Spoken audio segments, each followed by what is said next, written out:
Is it tower around here? The library thing around. You do give out. There's a charging back home. Yeah. Oh yeah. But I can't plug the clip. Find your place over there. Yeah. Oh. Okay. What we'll do is during the break, maybe.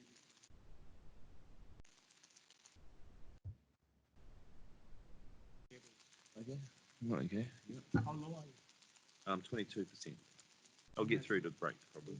Get your Okay.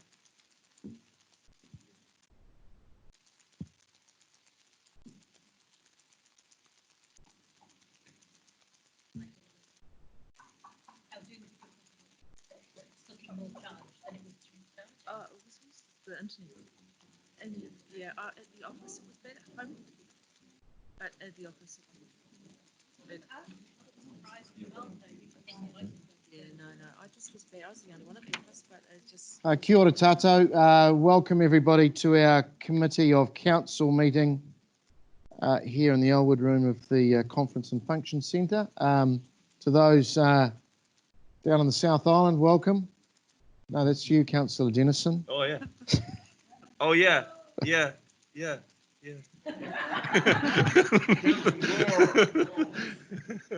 But anyway, again, a warm welcome to all the councillors, both physically and online, to the officers, and especially to our new Chief People Officer, Patrick Watson, who's here. So welcome. Councillors, just a little bit of protocols here before we get into things. Just want to explain that the meeting is being recorded and it will be on the council's website. Health and safety procedures of this facility. Our toilets, as you on the ground floor as you came in. All entry and exits are listed there, as you can see with the green signage. It's a non-smoking facility. The first aid kit defibrillator is available in the main office on the ground floor. In the case of emergency, we will follow the venue staff to assembly points out each side of the building. The meeting will adjourn every 1.5 hours for a 30-minute break, during which time the cleaning will take place for health and safety reasons. And councillors, if you wish to speak, please just signal to me. Putting your hand up, and same with the councillor online, doing the same with the hand up function. Minutes are being taken remotely, so I please ask the councillors to and presenters to please give your name before speaking. And before voting, as the chair, I will read the motion, the mover, the seconder, so those attending remotely can understand. So we'll now go into the order paper. I'll accepting apologies. There are none that I'm aware of. Notifications of additional items, and there is one. That is the supplementary item around the annual budget, the appendices 2 and 3. So we need to accept that that's part of our meeting. So I'll look to move that, seconded by the Deputy Mayor. And that is around accepting the supplementary item. Are there any questions or comment to that?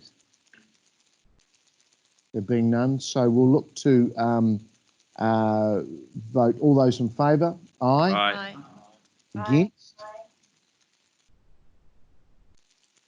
Against? Abstained? It's carried. Thank you unanimously.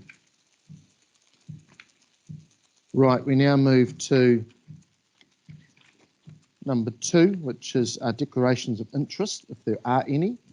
Again, I haven't received any before the meeting. There are none.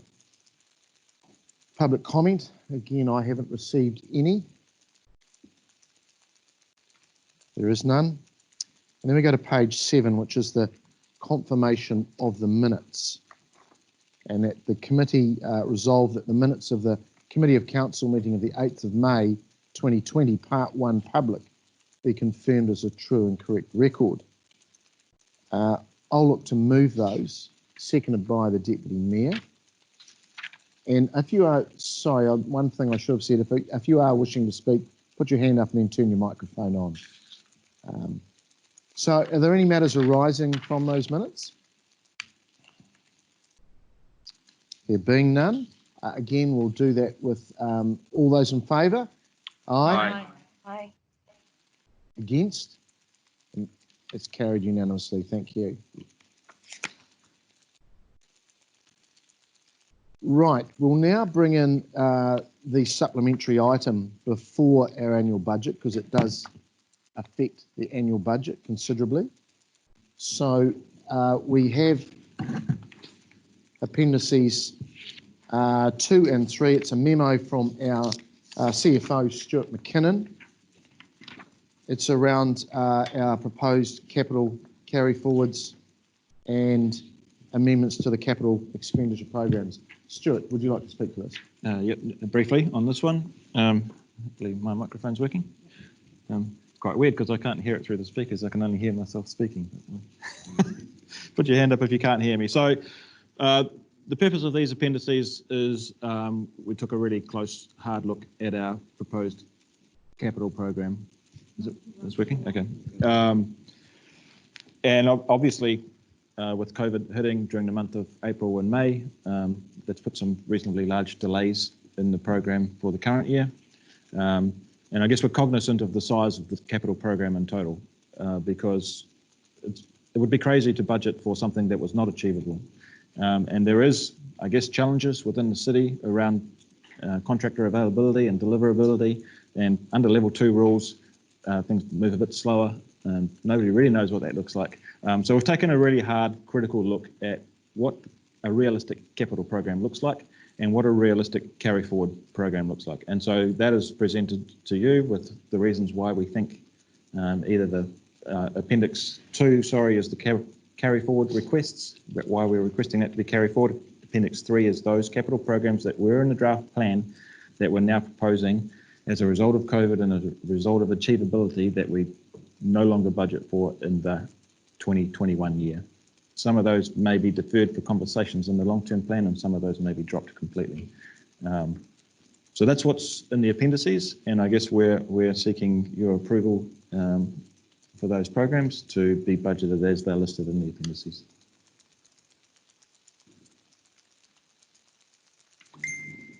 All right, thank you, Stuart. Questions, Councillor Naylor. Thank you, Stuart. Just around the carry forwards, is it working? Yeah. Yeah. In regards to the carry forwards from 1920 that we're bringing through, what's outlined in Appendix 2, where there are budgets for the same programs in the 2021 year.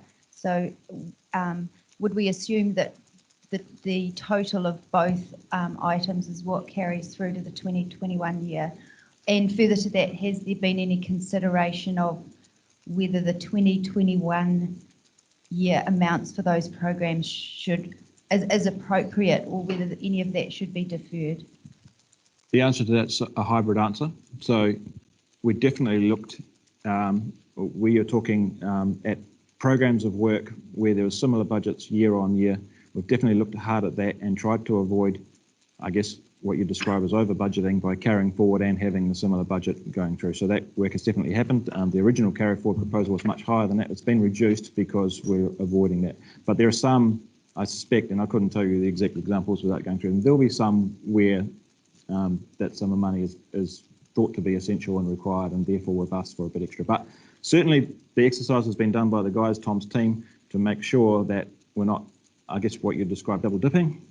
And so I think I'm pretty confident, having not done the analysis myself, but just looking at what they've come up with, I'm pretty confident that that hasn't happened. Just further to that, so there's no recommendations around pushing forward any of those programs? Is that correct?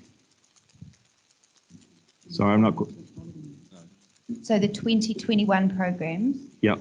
Is there any recommendations around pushing forward any of the funding, where there are programs that have been carried forward and we've got both amounts, are they all just being merged to be one bigger program for 2021? Or The strategy generally as a rule of thumb was, if there's a program, like describe it as a pipe renewal program, for example, not that I'm being specific on a program in the appendix at the moment, and it looked like we were not achieving all of the work for the current year, and there was a consistent budget for the following year, what we've done is we've dropped that from the recommended carry forwards, rather than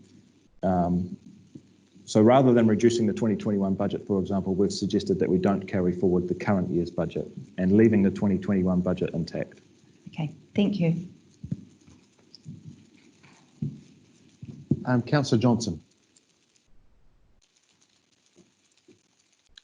Thank you, Mr. Mayor.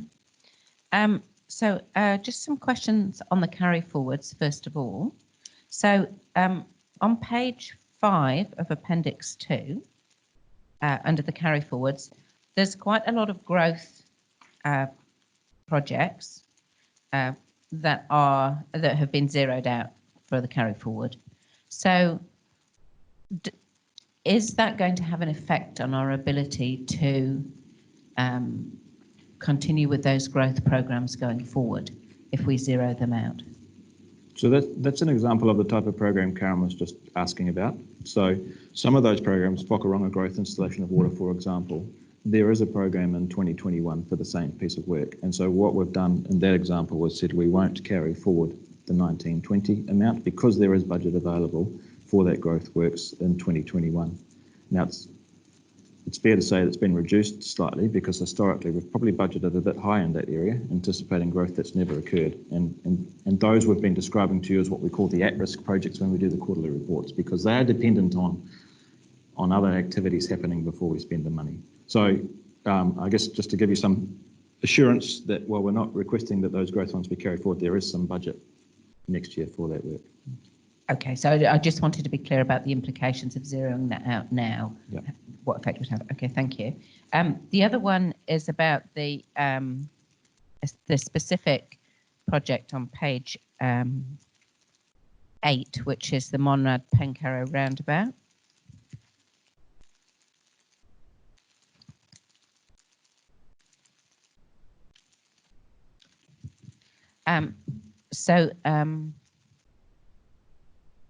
Sorry, that's page 8 of the agenda item rather than page 8 of the appendix. So it's page 3 of 9 of the appendix. So there's a comment there about delivery delayed by COVID-19, which of course I understand, but then land acquisition. So is someone able to talk to that about whether or not that's been resolved, or is that going to be an ongoing problem? Because this has been delayed for a couple of years, this project. Yeah, I'll just ask the infrastructure GM Tom to maybe answer that.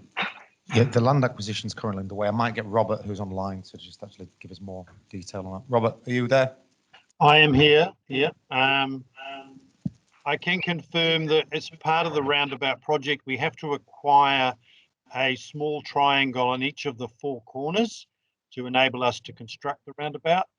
We've secured agreement in principle with 3 of the property owners, but not the 4th.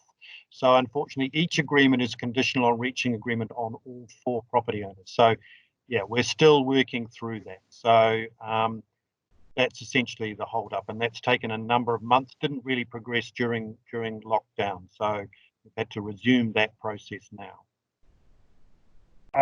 Bryce Hosking here. I can actually add, as of yesterday afternoon, we've got an agreement in principle to the 4th one. So there we go. Very good. Well done. I'm very glad to hear that, and I look forward to seeing work occurring this year. Thank you, Mr. Mayor. All right, councillors, any more questions of Stuart? Councillor Barrett. Thank you, Mr. Mayor, and thanks, Stuart, for preparing this. I just had one specific question around one specific program in the list, and it's the actually the very first one, program 235 in Appendix 2, which is page 6 of the agenda, and page 1 of Appendix 2. So it's around the river path connection to Ashurst. And I was trying to understand what the, I guess, forward outlook is around that, because I was looking through our draft budget and didn't see allocated funds in the coming year, and now it doesn't look like there's any funds carrying forward either. So I understand that there's ongoing negotiations to get access. If those are successful, do we actually have the money to build? I'll ask the infrastructure manager to perhaps answer that. I can talk to where we are in terms of the negotiations.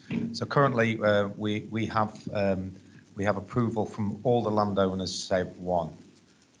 They've currently got a resource consent application in to extract from the river. So that's causing us some problems in understanding, reaching mutual agreement on the route of the path and them giving us permission to cross their land. We don't see that coming as with early resolution. This dialogue's been ongoing probably for a number of months now. So with that said, I think the budget reflects the quantum work that we're going to do next financial year. I might get Robert to actually talk where we are from a budgetary perspective for next year. Robert? Yeah, so there, I had, sorry, I'm still trying to get through some of the appendices, but what budget remains in the program, the intention is to carry that forward from this year because there is no new budget in the 2021 year. So we will need that budget to complete what portion of the pathway we can advance. Yeah, so the funding we're taking forward from this financial year that was to actually start construction on the path, we're taking it to next financial year to start construction on the path, albeit it will be elements where we've got permission as opposed to the bit where we haven't got sign off. Thanks for that update, Mr. Mayor. Councillors, are there any more questions? Councillor Johnson. Thanks, Mr. Mayor. So just a question about attachment 2, which is the capital new for 2021. And I see that the urban gyms has been zeroed out. So does that mean that that is just project is not going to happen? Or is that going to be put back into the long-term plan? So where we've got in the draft plan 128,000, the proposed final plan is 0, and my comment is have offered this as a potential budget saving. But what's the consequence of that? Is that just zeroed out, or have we got a plan to do that in the future? So the consequence of that is that there will be no money in 2021, but opportunities to put it back in as part of the long-term plan deliberation. So that was one. I mean, we were trying to get capital budgets down to a realistic level, but we were also looking at implications of COVID, and the outdoor gym was considered to be something that was, I guess, was a movable feast. And so it would be something, if we wanted it back, that we would have to consider as part of the long-term plan. Okay, so we'd have to just note that and then decide whether or not we wanted it back again. Okay, thank you. And in a similar vein, further on, we've got citywide minor road projects. Draft plan 833,000, proposed final plan 200,000. My experience of this particular programme is that it's always oversubscribed. So the minor road projects is always something that we go to for requests for changes and so on, and it always seems to be oversubscribed. So I'm just wondering what the implication is of cutting it back to 200,000. Are we going to be then short for, small projects that need to be done? Perhaps if Robert's online, he can answer this. No, it's a very good question, and to be fair, it's a bit of a moving feast. We had thought there would be more carry forwards from this year, which might complement and reduce what we would need to make provision for next year, but it now looks like we will spend most of this year's budget. Yeah, we probably will certainly have to cut the program if we reduce the provision 2021 to 200,000. So there is a possibility they may be other capital savings we could apply to that area from the roading space. But yes, that would have been that's a deliberate decision, I suppose, to reduce that budget to make it more achievable. Okay, thank you. All right, councillor, is there any further questions of these infrastructure capital budgets?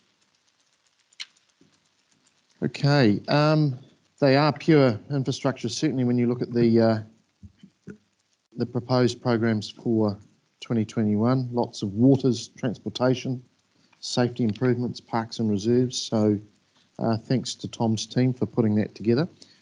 We don't have to vote on that because it really refers to the next item. Certainly makes a reasonable chunk of it. So we'll now move to number 6 on our agenda, which is the annual budget 2020-21. Moving forward, we have a significant paper there, a memo from our CFO, Stuart McKinnon, and of course those supplementary appendices 2 and 3 are part of that as well. So that's page 20 of our papers, councillors. So I'll now invite Stuart to speak to that, please. Thank you.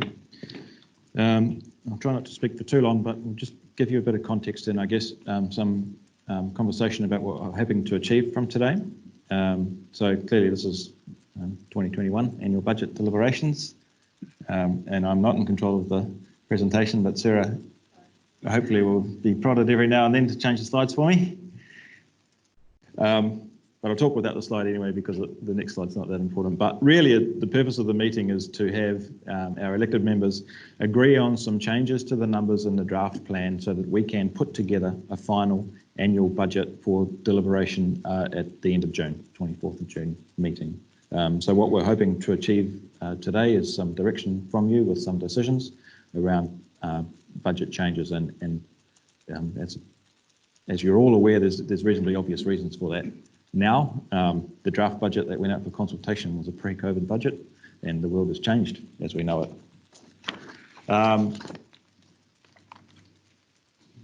One more. So the process, reasonably obvious, the draft went out for consultation at 4.4% rates increase. It was a pre-COVID budget, and the environment has definitely changed. Well, we didn't get a large number of submissions at 49. That's perhaps reflective of a few things, but you know, COVID was, I guess, overwhelmingly in people's minds. And of the few submissions we did get, most were suggesting that in a COVID environment, it seemed unreasonable to have a 4.4% rates increase.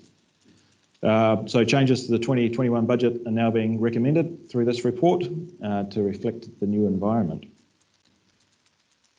Go, Sarah.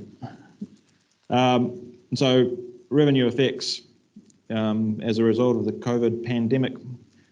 Some of our assumptions in our revenue have had to be changed, and these, we believe, are, I guess, forced on us by the pandemic. They're not a choice we're making in order to charge less or anything like that. These are implications of the COVID pandemic that we anticipate will hit council's books. And so I've listed the major ones there, particularly parking revenue taking a bit of a dip.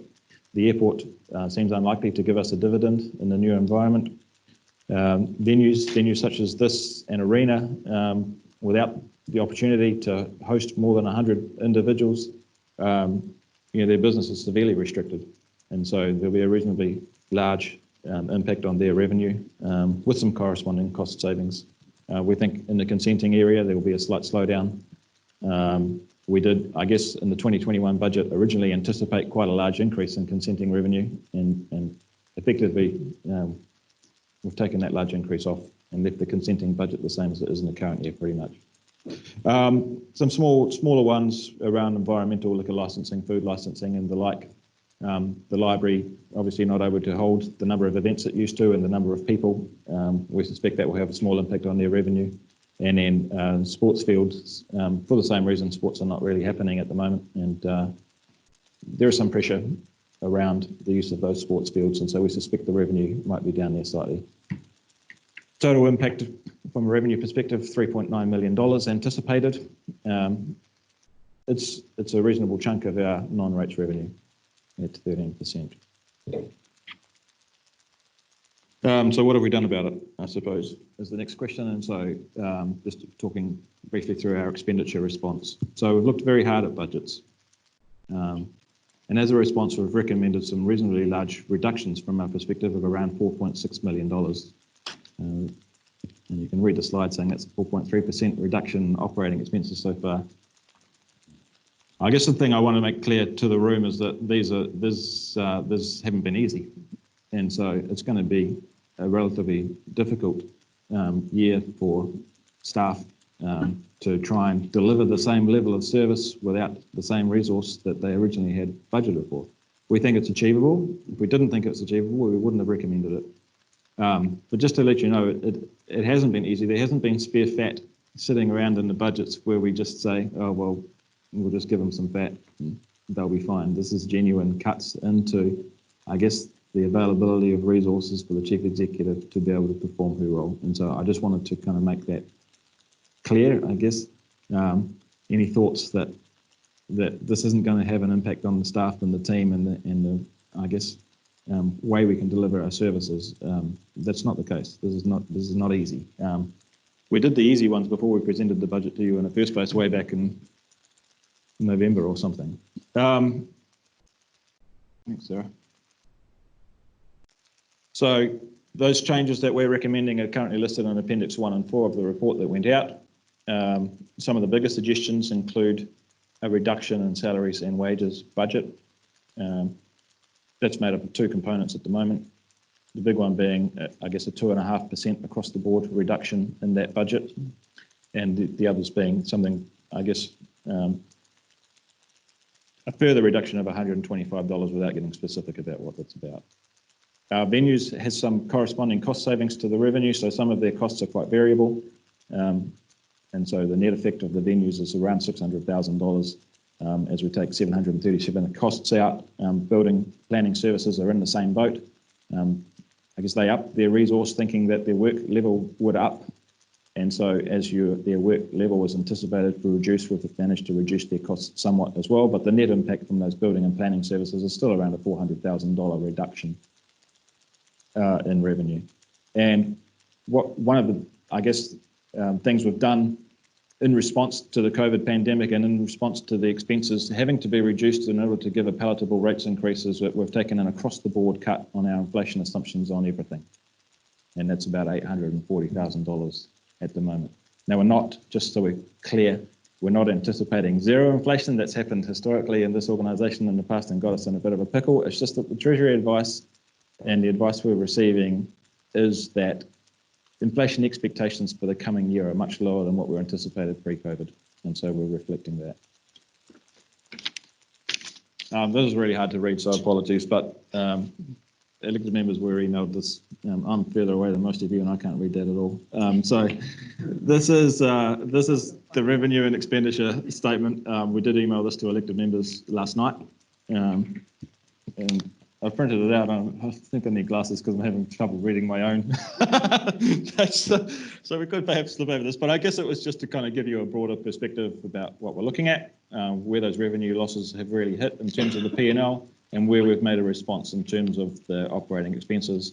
The number in there is 4.376, and I told you a second ago it was 4.6. The difference is one of the recommendations being the community fund that we are recommending that could be a useful response to COVID. Thanks, Sarah. Sorry about the slide, it's a bit pathetic really. Next time I'll promise to do better. Capital program response, we just had a discussion about those in Appendix 2 and 3. We thought it was pretty important and we got a reasonable steer that really there's not much point budgeting a capital budget that's not deliverable. And so there has been a fair response to that. Originally, we were talking in the $88 million number. We're now talking about $69.7 million with a total capital program. And Tom, I guess, not right now, but firmly believes that that's very deliverable. That's a good program of work, and we can deliver all of that within the next 12 months. Thanks, Sarah. So debt response. We're now recommending that now is probably not the time to consider rating our public for an early debt repayment of $500,000. It doesn't seem, I guess, reasonable or the timing is bad considering we're trying to get I guess we're trying to get the rates down, and paying that debt off early, it's just not good timing, so we're recommending that we don't do that. We've reviewed the assumptions regarding the likely level of opening debt, and that's been reduced from 155 million to 142 million. The reason it's been able to be reduced is because we haven't been able to spend the capital budget throughout the months of April, and May is certainly slowed down, and we expect July, June will be slowed down slightly as well. And so that results in some savings next year in terms of our interest assumptions and our debt repayment assumptions, as our total level of debt is anticipated to be lower than what we had in the draft budget that went out for consultation. And community response, I mentioned this briefly before, we are recommending that we set up a community relief fund of $200,000. The criteria is to be properly established, but this purpose would be to support community groups who are struggling as a result of the pandemic. It's become clearer, I guess, that with gaming and pubs, charities not allowed to run the volume of funds available to some of these small groups who seek funds from community grants. It's probably going to reduce, and we think it's a reasonable response for council to be, I don't want to use the words ambulance at the bottom of the cliff because perhaps it gives the wrong impression about what it's about, but to provide some support to community groups that do really good work within the city seems a reasonable response. Yeah. So net result, if all of our recommendations in the two papers you have in front of you were passed, our proposed rates increase that we went for consultation on at 4.4% would reduce to 2.5%. So where to from here? Hopefully throughout this meeting, we'll work on the recommendations through the report, and whatever comes out of this meeting and the recommendations will be used to produce an annual budget document to be considered by the council on the 24th of June. So as officers, we await, I guess, eagerly your recommendations on changes to that budget, and we'll go from there. That's me. Good. Thank you, Stuart, and thank you to the officers for the work they've done on numerous occasions of rejigging budgets and programs, etc. I think this is a real debate or discussion in terms of balance. Obviously, we have less income. There's some sectors that in our community that definitely need more help, and of course there are some that want zero rates. So again, the balancing act is really fine. It's people's ability to pay, but also at the same time keeping or giving the organisation some resource, some ability to keep the city moving ahead. So I'll open it up for any questions of Stuart. Councillor Rutherford. Thank you, Mr. Mayor. Just a question, Stuart. I think we have had this information somewhere, but there's a lot come out. The 100K for library revenue that's identified, is that for specifically for assumed fines and borrowing of the items that there's a fee for? Or is that something? It's not quite as, the revenue assumption is not quite as specific as that. It's a broad-based assumption that the population of activity and people and book, what do you call it, issuing or late fees, generally as a concept will be lower than in a pre-COVID environment, because A, we've got restrictions on the number of people we can put through the library, and B, there'll be a general level of population fear, I suspect, and perhaps a move towards more electronic means of getting those resources. And so it's a broad-based assumption that the level of activity through the library will reduce, and therefore the types of revenue that the library is able to earn are no longer going to be at the level that we assumed they would be pre-COVID. So we haven't been specific about saying X number of books or X number of activities. It's just a more broad, I guess, reduction in activity assumption. Do you know what the, just off the top of your head, what the average annual income would be coming through from fines through the library? I'm a little bit scared to quote in case I'm miles off, but I understand it's somewhere around 150,000 a year for fines and another 150 odd for activities and other revenue sources. But that's, don't quote me on that because I could be wrong, but it's within those regions, yeah. Okay. And have we factored into library revenue the lack of booking spaces?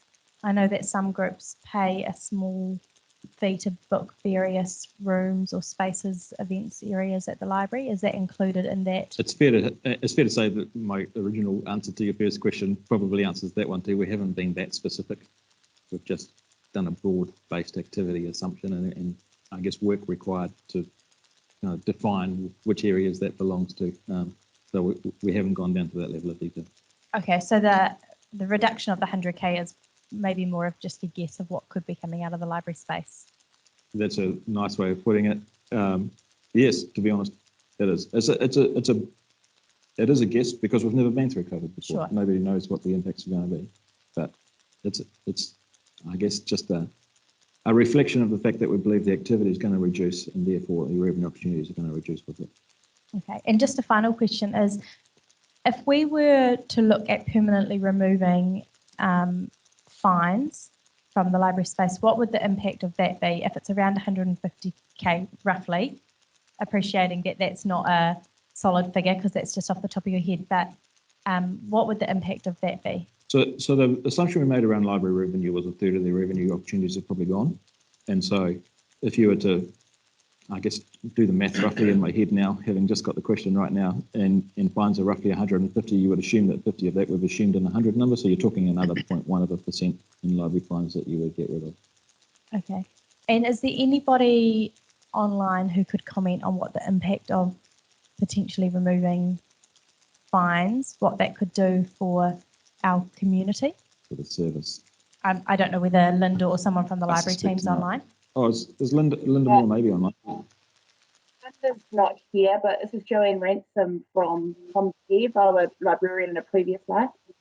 The impact of removing fines has quite a profound impact in that people who wouldn't usually use the library or perhaps can't afford to use the library due to the risk of having overdue fines would then use the facility and use the library again.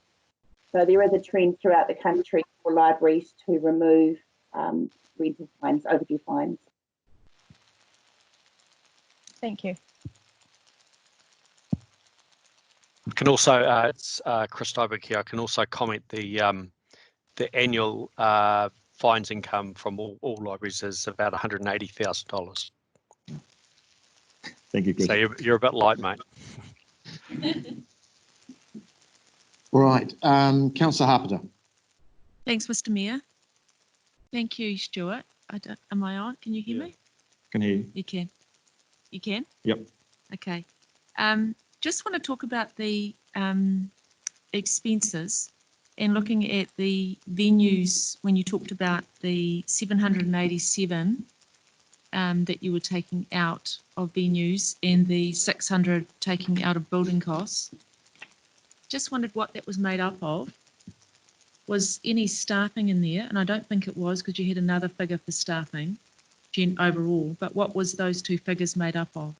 So venues is a lot of categories because a lot of their rental and facilities comes with incorporated costs. So for example, if there was a catered meal or alcohol and the like, then we would charge the tenant the use of the facility plus the catering or whatever. Or the heat, light and power. Yeah, and therefore if the catering's not happening, obviously you save the cost on the other side. So there's a reasonable amount of variable cost in terms of that. There is some advertising and some promotional work that's come out of it, smaller amounts. But there's a lot of, within the venues, there's a lot of cost categories where we've made, I guess, pretty significant reductions to reflect the lack of work happening.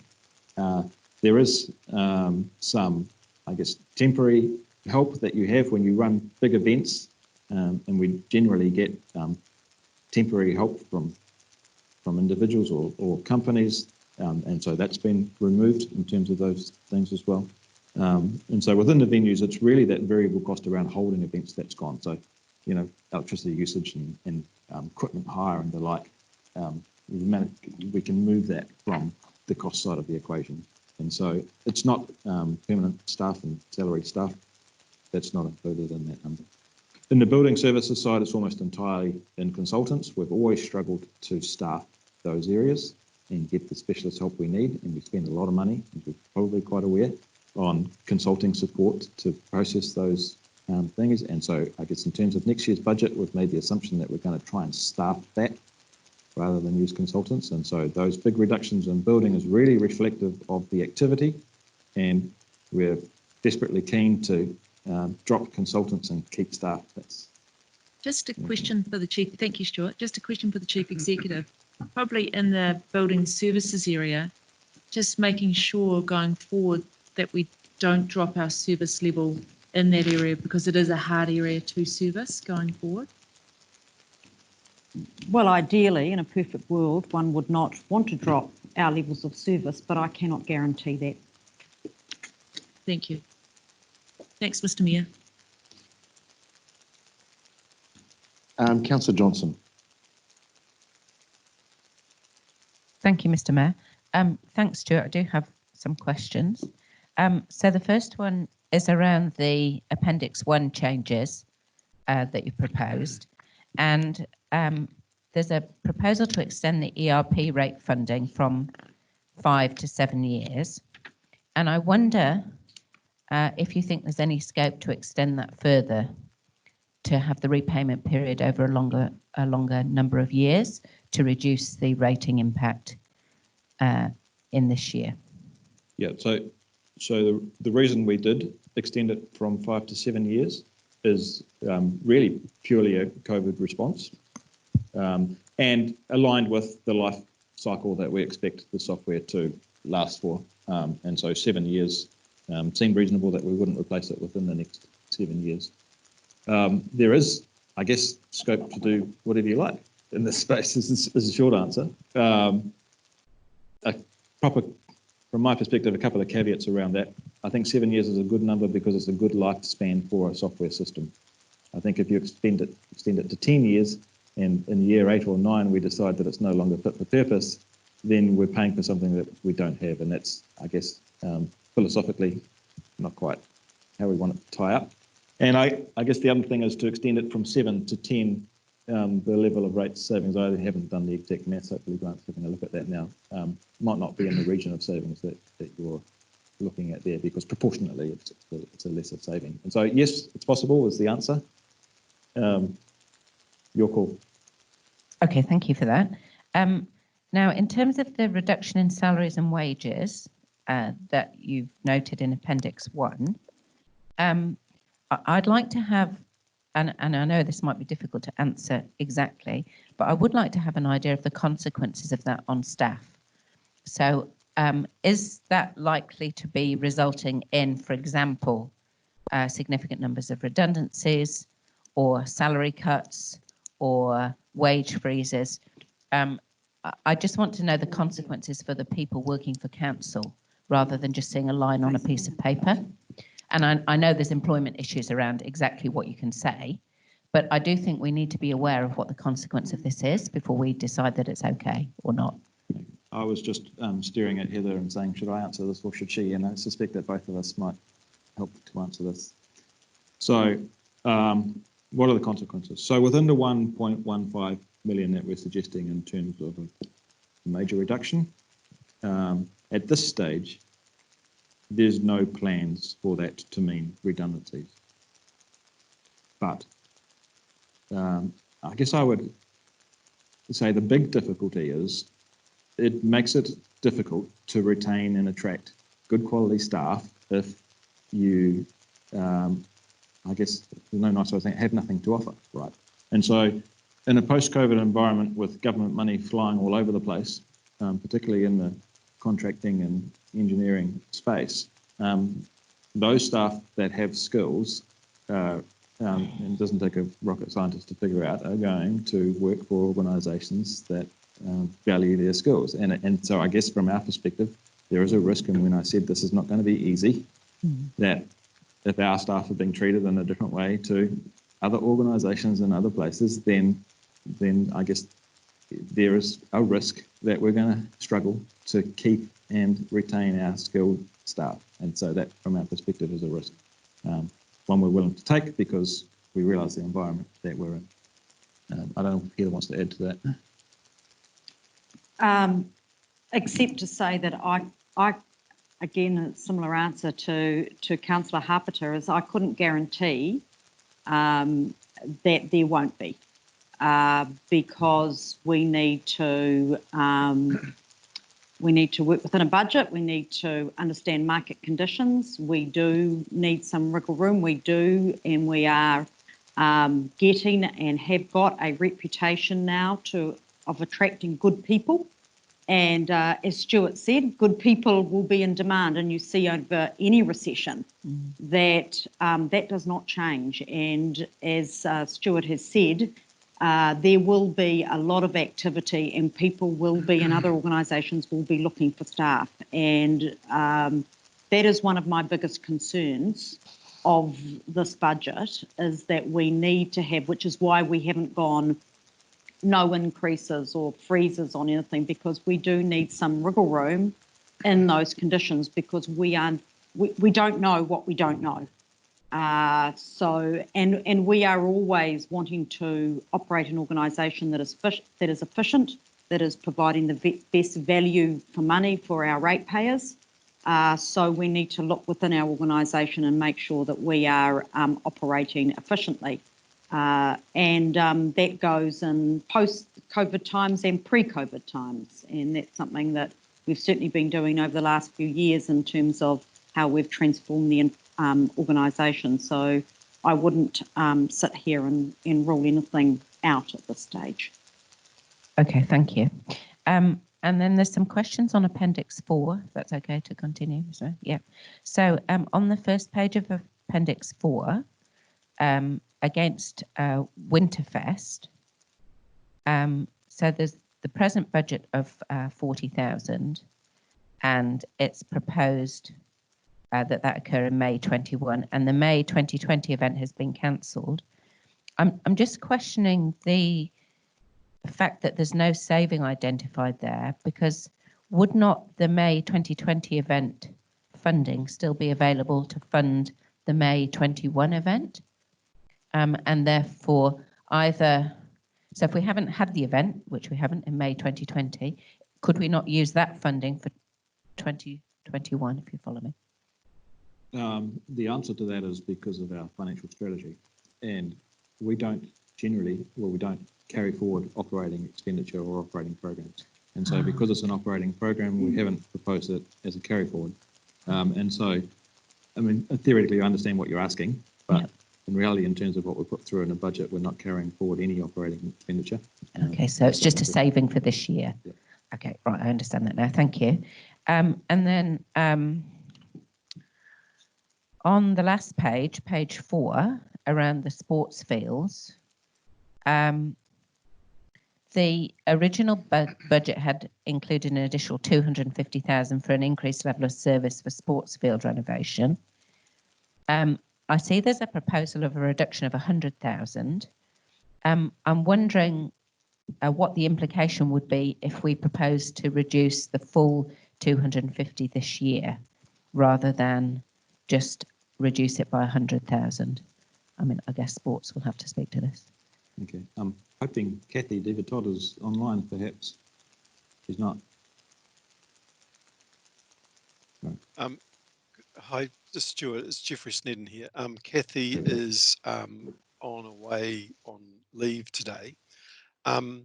The increase in the operating costs for sports fields was around the Fitzherbert cricket pitch upgrades that were done for to enable us to have top level cricket being played in Palmerston North. So that's really where that $100,000 is going towards. We still think that top level cricket will still be happening this year. So that's why we've suggested reducing it down just to the 100,000.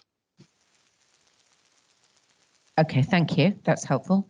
And just a general question, which I think I know the answer to, but I just want to be sure, which is for some of the potential reductions in Appendix 4, the full amount is a rating impact, but for others it's less. So, for example, the library renewals, although the saving is 298, 100,000, the reduced rates requirement is 100,000. Is that because it's a renewal and we do it over 3 years, and so it's divided by 3 roughly? Yes, yeah. So it's part of the financial strategy discussion Yeah. again, where renewals are funded over a 3-year period. Yeah, I just wanted to check that was the reason. Okay, and maybe save someone else asking the same question. Okay, thanks, Mr. Mayor.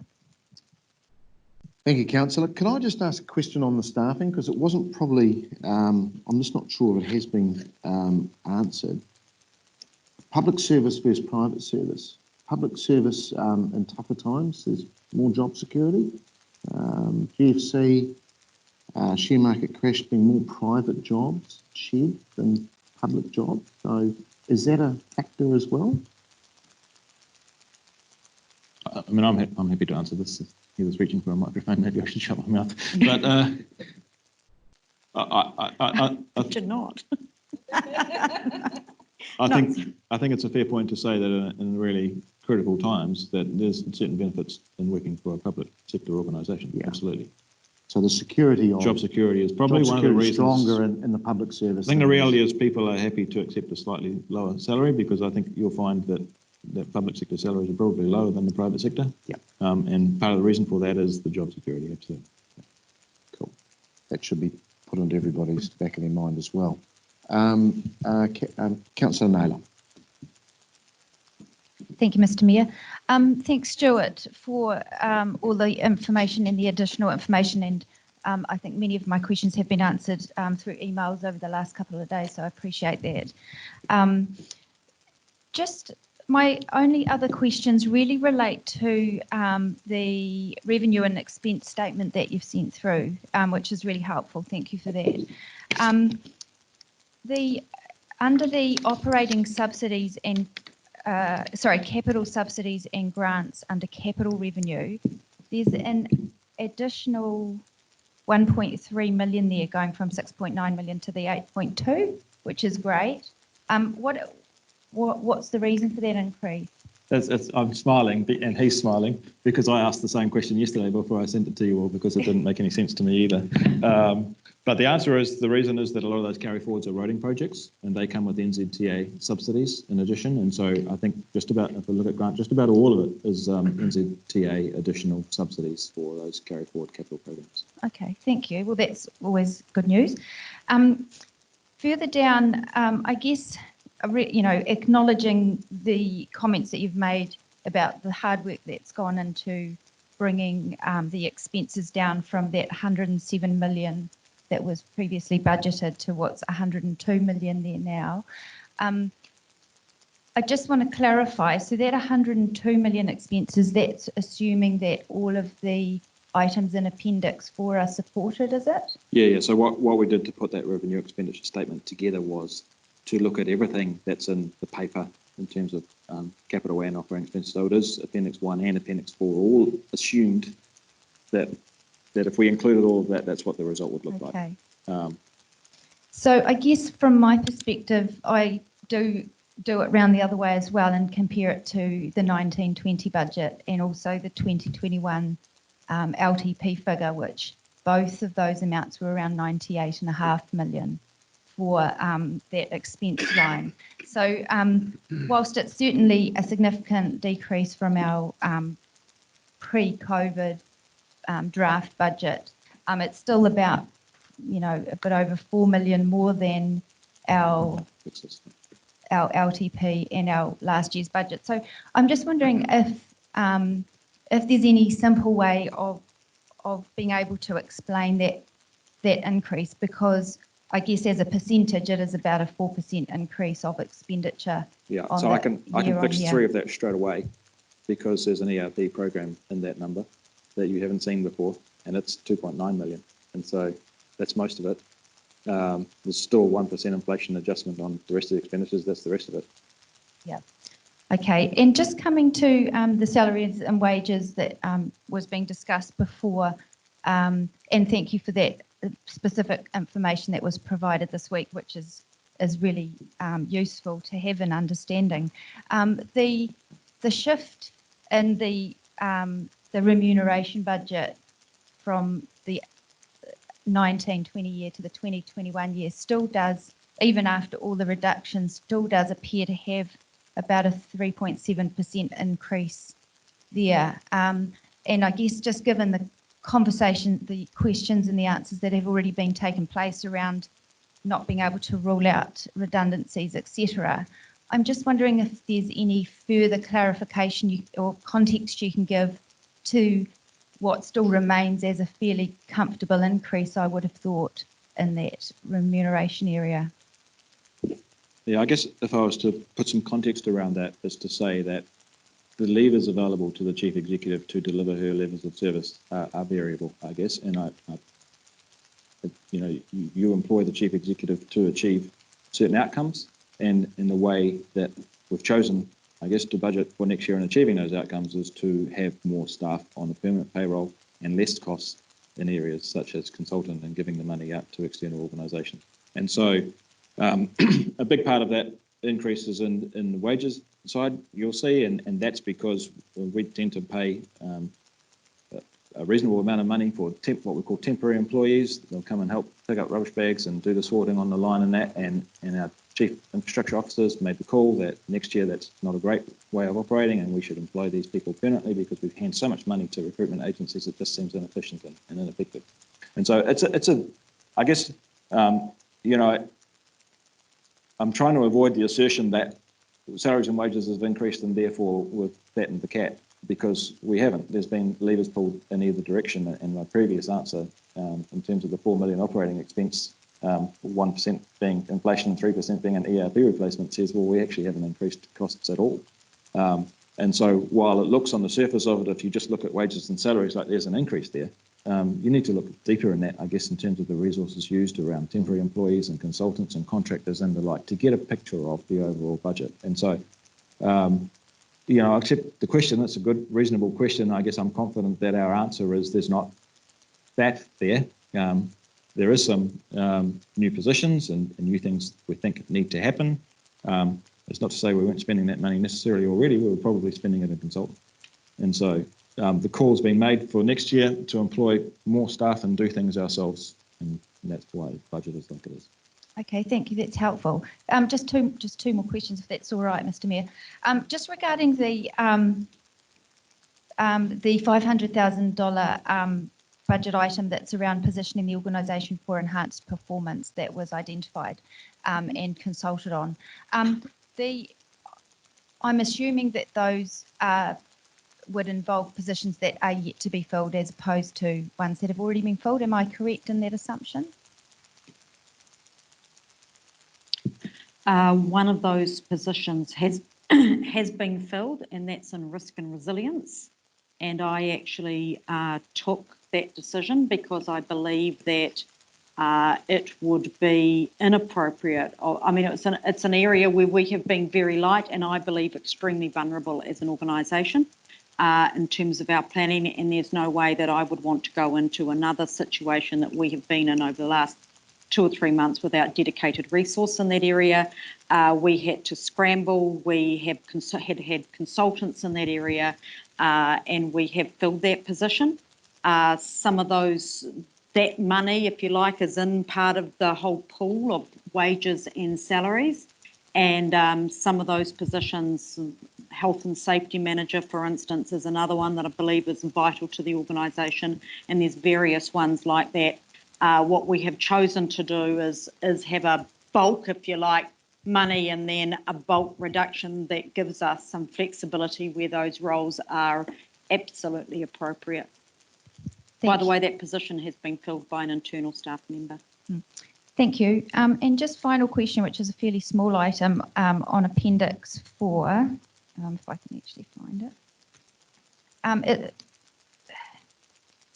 It's the Palmy Unleashed item in Appendix 4 that says 68,000 as the budget, but in our supporting information from March that item for Palmy Unleashed said that it was 168,000. I'm just wondering if we can clarify why the difference. So Palmy Unleashed is a program of work. The $168,000, it involves a bunch of things. If someone online may correct me if I'm wrong, but I believe the 68,000 that's in Appendix 4 relates specifically to events and grants, and so it's just the events and grants money that's being proposed to reduce from that program, not the entire Palmy Unleashed program. Okay, thank you. That's all from me. Thank you. Councillor Barrett.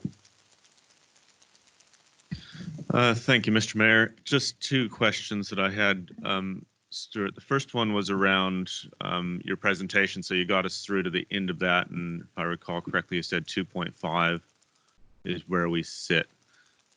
Is that 2.5 before we consider Appendix 4, i.e. would Appendix 4 take us further? No, or is no. that assuming that we take everything on board in Appendix 4? That was assuming. So we made our recommendations being Appendix 1 through 4, and so we've assumed that all of those recommendations are included in that 2.5% number. Great, thank you. Just for clarity, we're currently at 4.4. We need some decisions to be made to move anywhere. Indeed, indeed.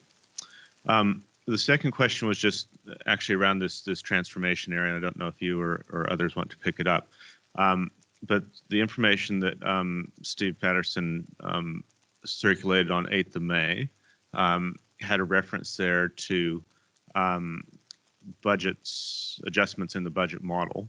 And one of the lines there spoke about transformation consultancy. And I was just trying to understand to what extent the transformation program is a consultancy and to what extent it is an internal recruitment effort. Okay, so the majority of the transformation program, I guess in answer to your second part of your question, is done with in-house staff. So we have a staffed office for transformation.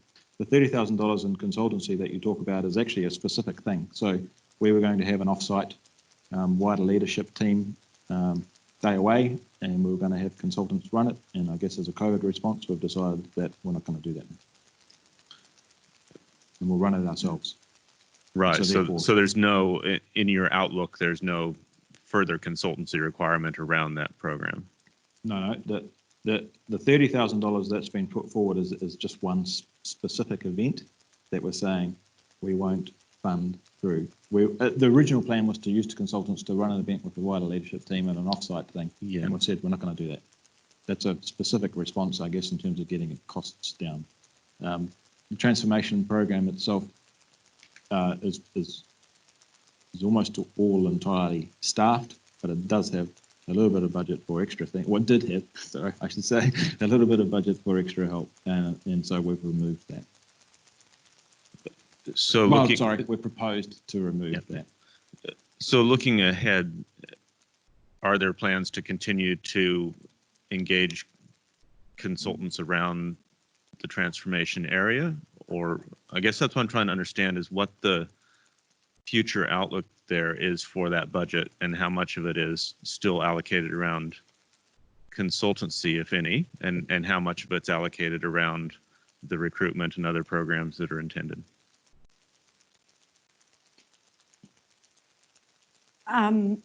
At the moment, that is staffed, as Stuart said, internally. There is a contract. There are also contract staff in there at the moment, and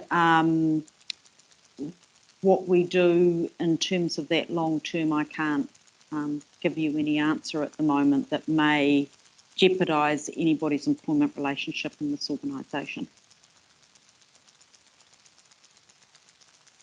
Right. So I'd take from that we're proposing to cut some. We've said we're going to run events ourselves. Yeah.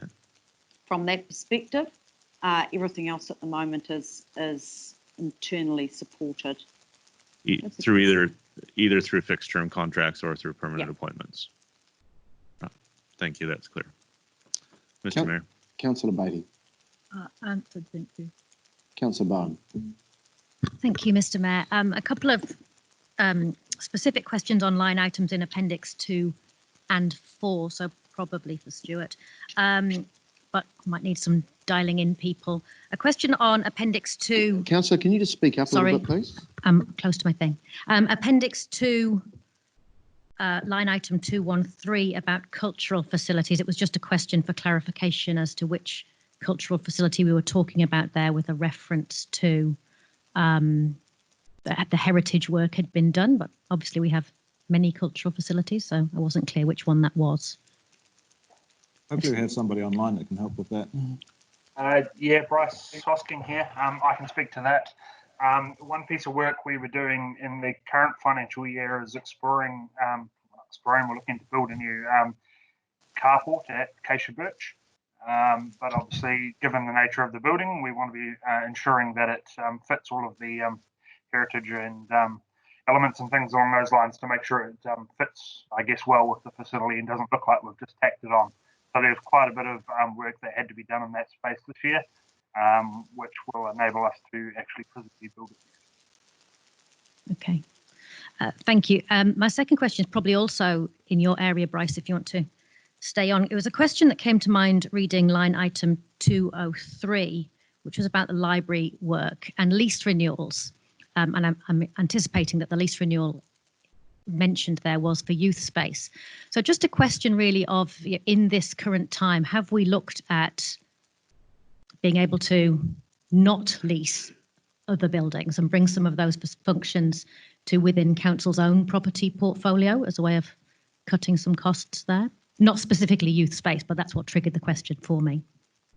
Yep, definitely. So whenever our leases, and we don't have that many of them, we lease off other people, but whenever they do come up, part of our process, rather than just automatically renewing those, is considering our needs, looking at what we need both now and in the future. Does the facility still meet our requirements?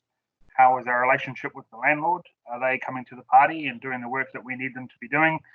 And yeah, alternatively, is there anything internally that we could be using that might meet our needs more? So, that's part of the standard process we consider before we sign any leases. So have we tweaked our standard process to reflect our current, the current difficult situation? Are we more likely to make a decision to use our own property than we were before? Or are we just going business as usual with that? It's not too dissimilar from a standard process. I mean, we still need to be considering what our service is going to look like, and do the current building or buildings that they're in actually serve that purpose, or are they able to? And then also, currently we don't have a heck of a lot of vacant space ourselves either.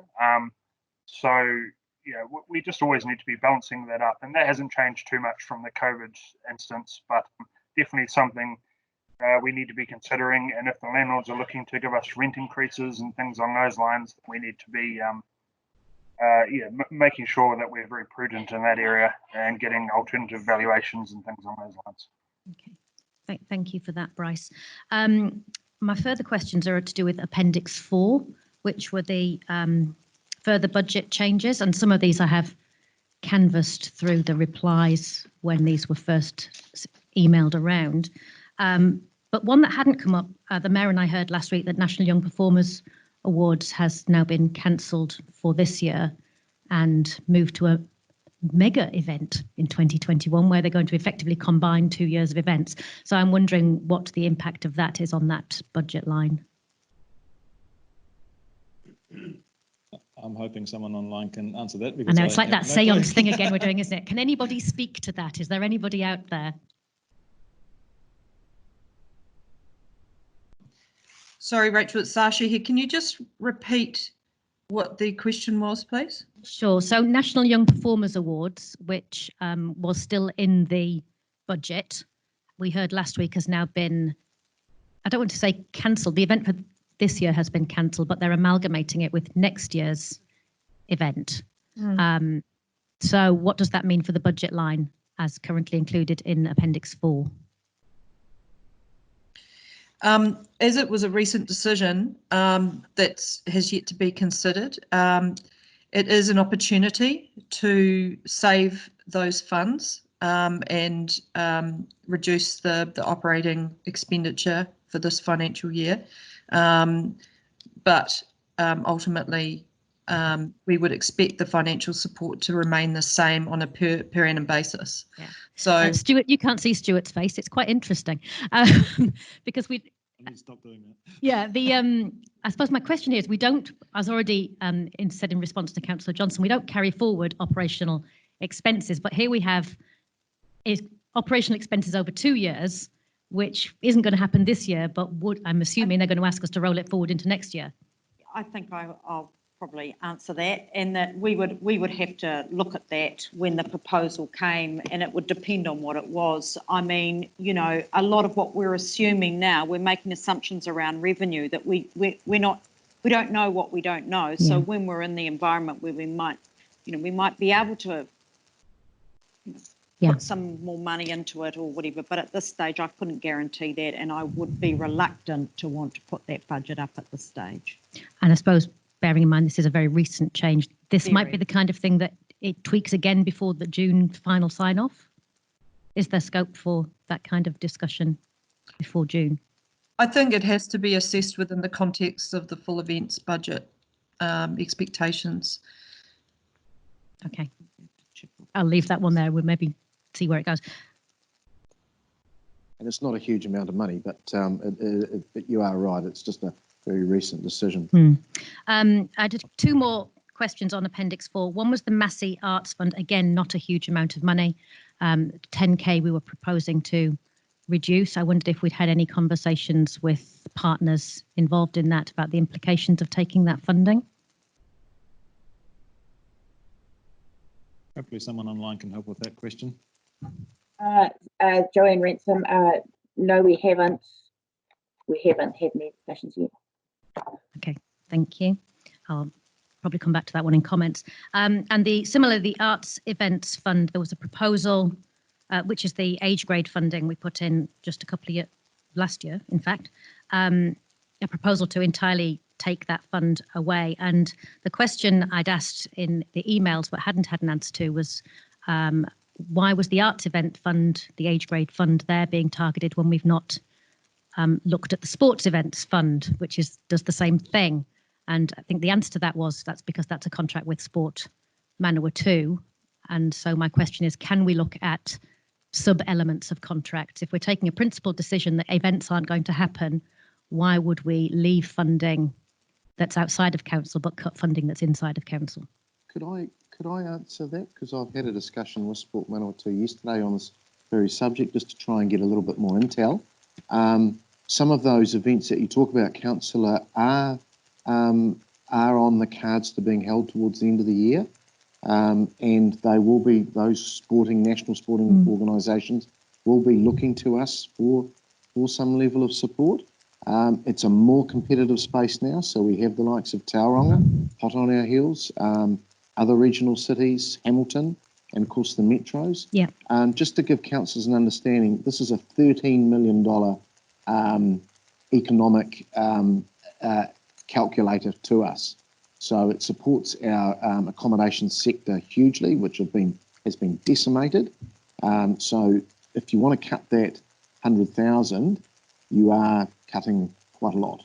Yeah, thanks for that, Mr. Mayor. It really wasn't about the specifics of what the Sports Event Fund achieved. It was about the principle of what we're cutting and why. Yeah, and you made the statement that those events weren't happening and they possibly will be. Possibly will. Also, some of the arts events possibly will as well. It's the same kind of thing. They all have an economic impact. It's about why we would cut and where we would cut.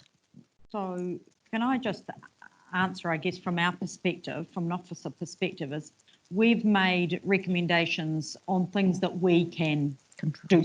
We've got the levers to pull.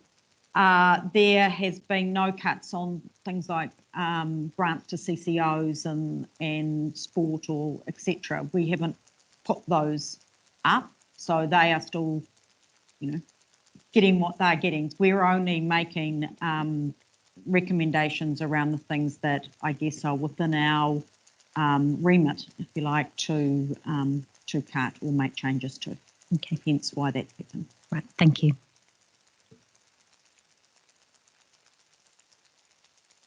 Councillor, is there any more questions of the officers? Councillor Dingwall, have you got any questions online?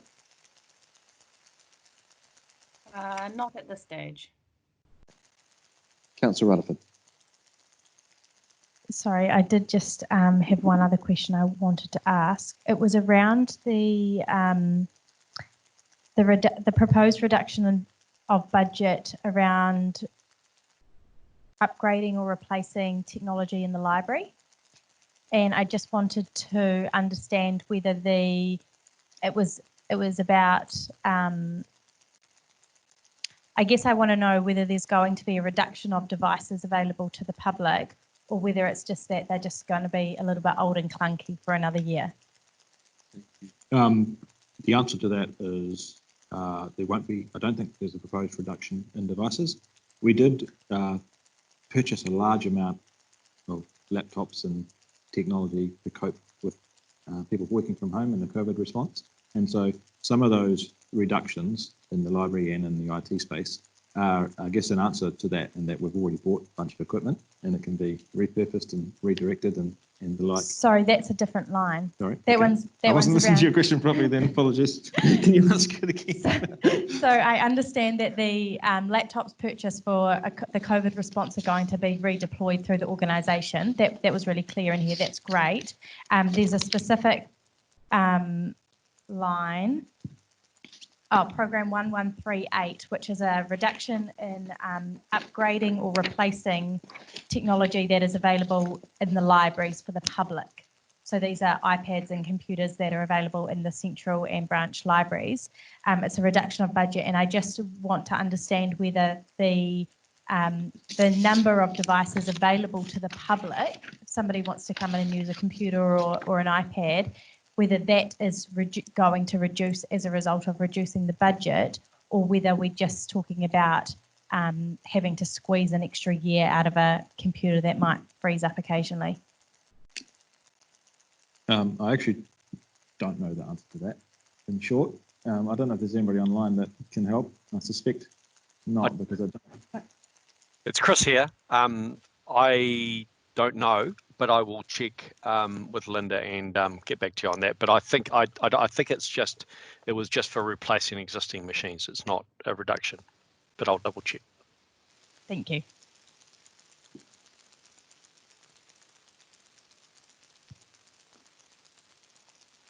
So I think what Stuart's statement is still stands, though. I think the two programs do go hand in hand.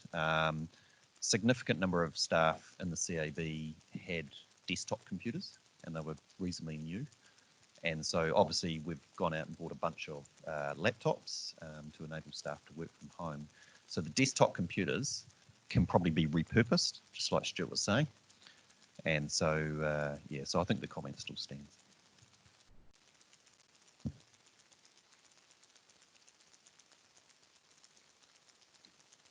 All right, councillors, any further questions before we? Councillor Johnson, you. Sorry, if you move, I hone in. Sorry. Look, okay, thank you. We'll move to the recommendations that are there. And before we go to those, I'd just like to make a comment just on the staffing and consultants and the transformation of the organisation, because a lot of you have wanted to talk about that, and rightly so. But I do think that the organisation has moved ahead from LTPs 3 years ago. Even from last year, we've made quite significant improvements. And pre-COVID, our income was increasing and has done. So I suppose it's a little, I mean, with that comes extra costs and expenses, and a chunk of that is staffing. So I think it's perhaps a little unrealistic to think that we can just make some lines in the sand on that. The chief executive and the officers have worked very hard to try and find some realistic savings that as a city we can accept. We know people's ability to pay is limited at the moment because of what has happened obviously in the last 2 or 3 months, and that has been brought into the wider picture. Just also on the same hand, we are different to other councils as well. Our diverse economy is going to set the city up well.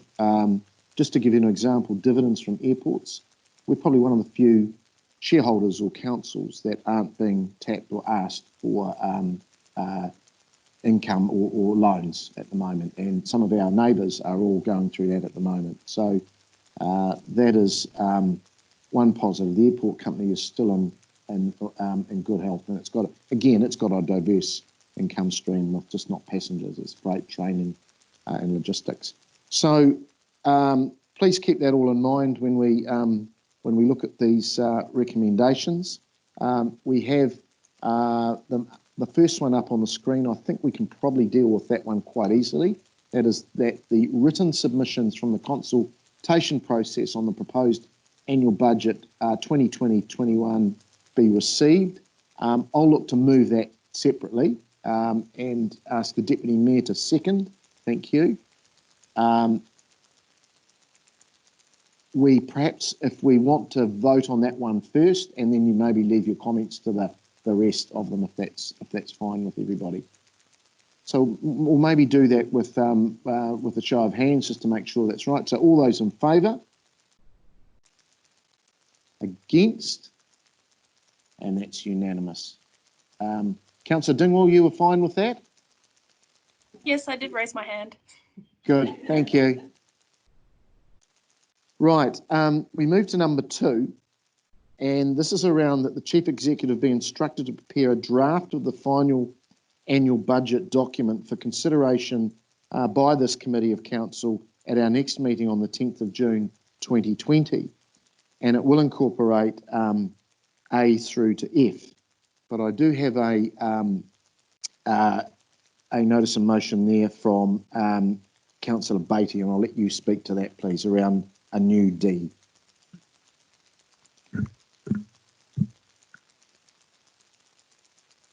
Can everyone hear me? Right. No, can you just, you don't need to stand. Oh, okay. Right. Can you hear me now? Yes. Thank you. I have thought and gone through the budgets line by line and very thoroughly, and I'd just like to commend the CE and the staff for the work that they have done on them. However, I am also been in touch with a lot of the businesses and members of the public, and through no fault of anybody's, they are hurting and hurting very badly. I mean, yesterday I was out shopping and I went into one shop. She had not had a customer, she'd been open since 9 and had not had a customer, and it was 11:45.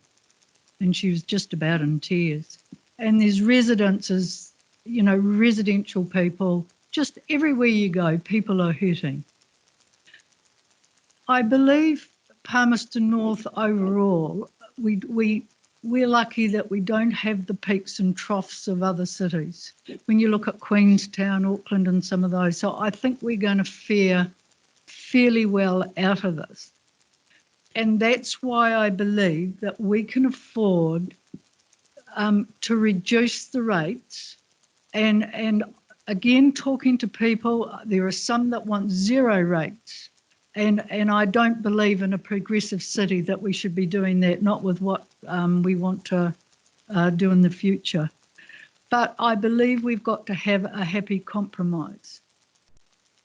And most people I talk to seem to have that headspace that if we can get it under 2%, then they're comfortable and think that we're doing the right thing as council.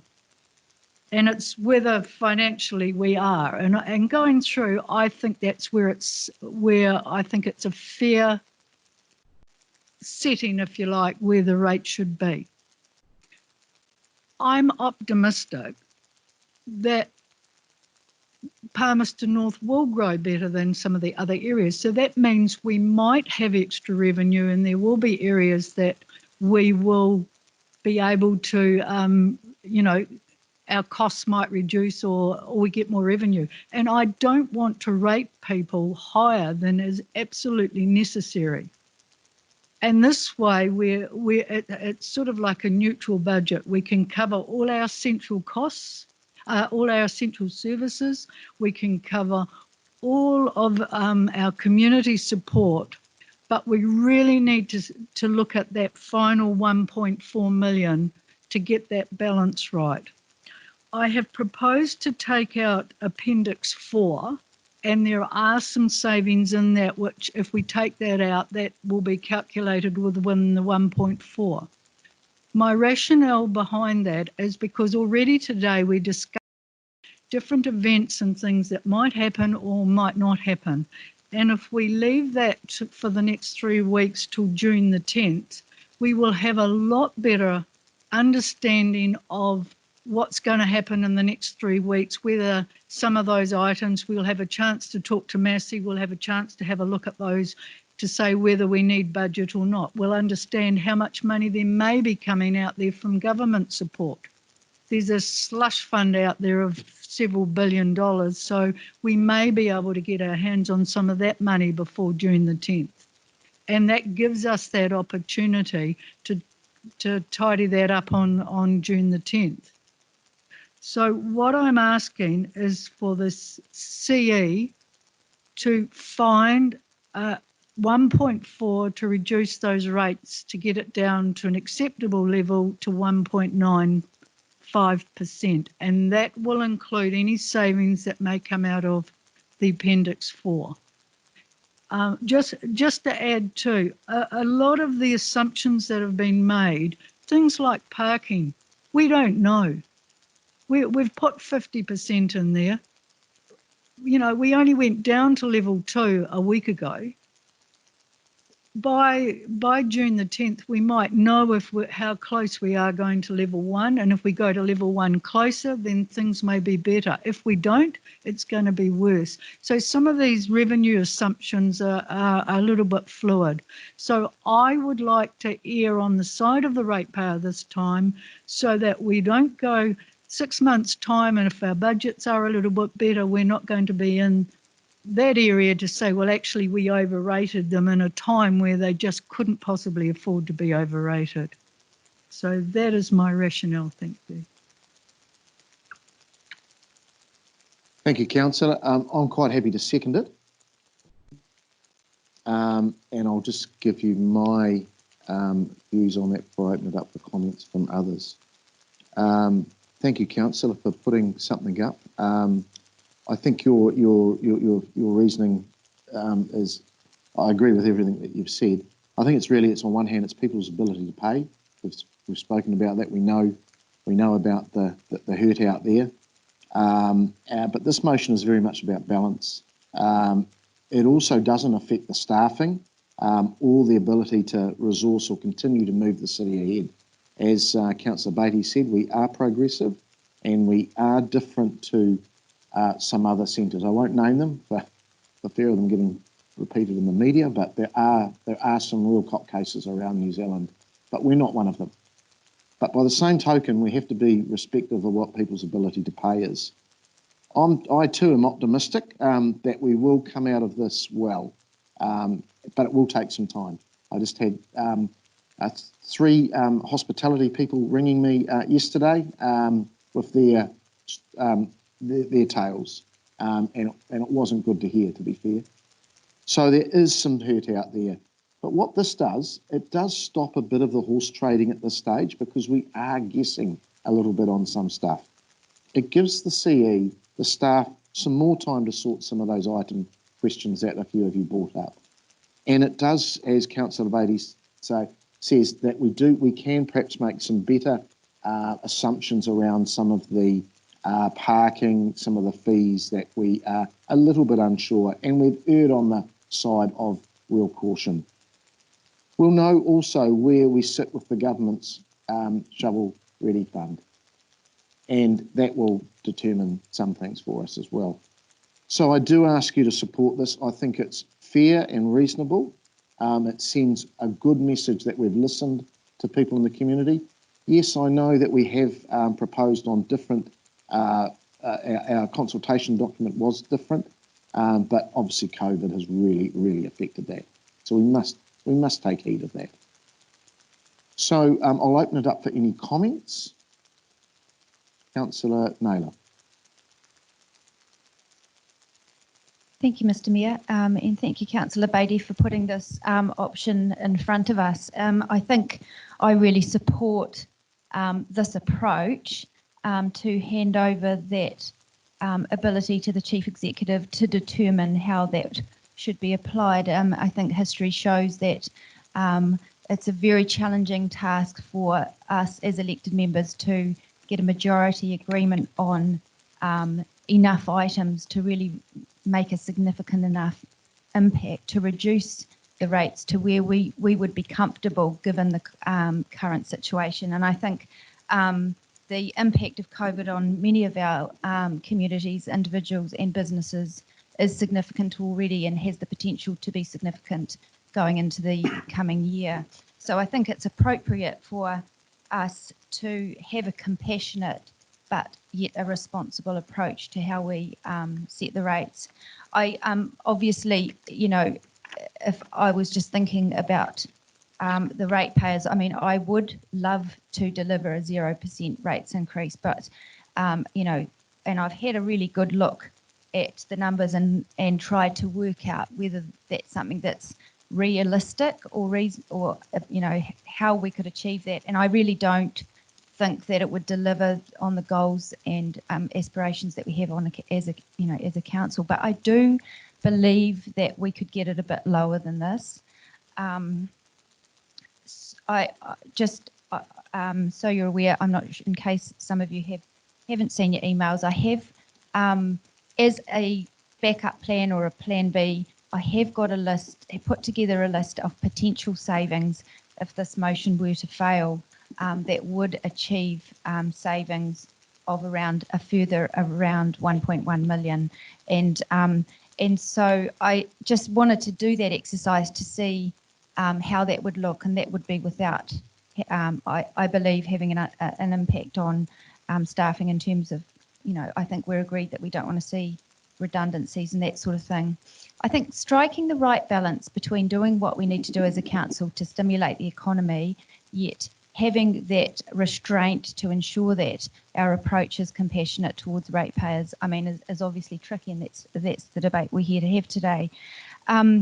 I would like to propose an amendment to Councillor Beattie's motion to adjust that 1.4 million amount to 1.9 million, and that would achieve a 1.4% rates increase.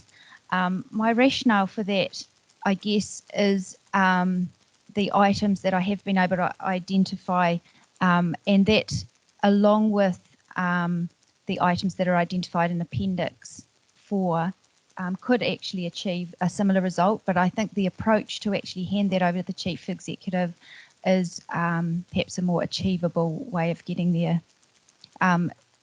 Councillor Mann was happy to second that amendment.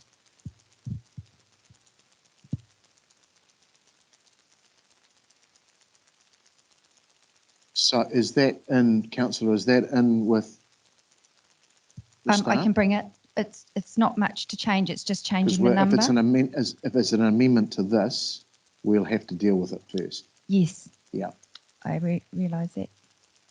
Do you want me to repeat what the amendment is? Yeah, could you just repeat what it is? So I'd like to amend that recommendation just to change the 1.4 million to 1.9 million.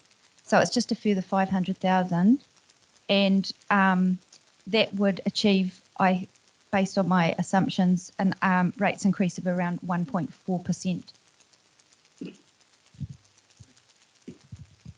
Okay, if the staff can just get that up online, you will need to keep the original there. Oh, okay, yep. Councillor Finlay, you had a question towards Is that amendment contrary to what Councillor Beattie moved?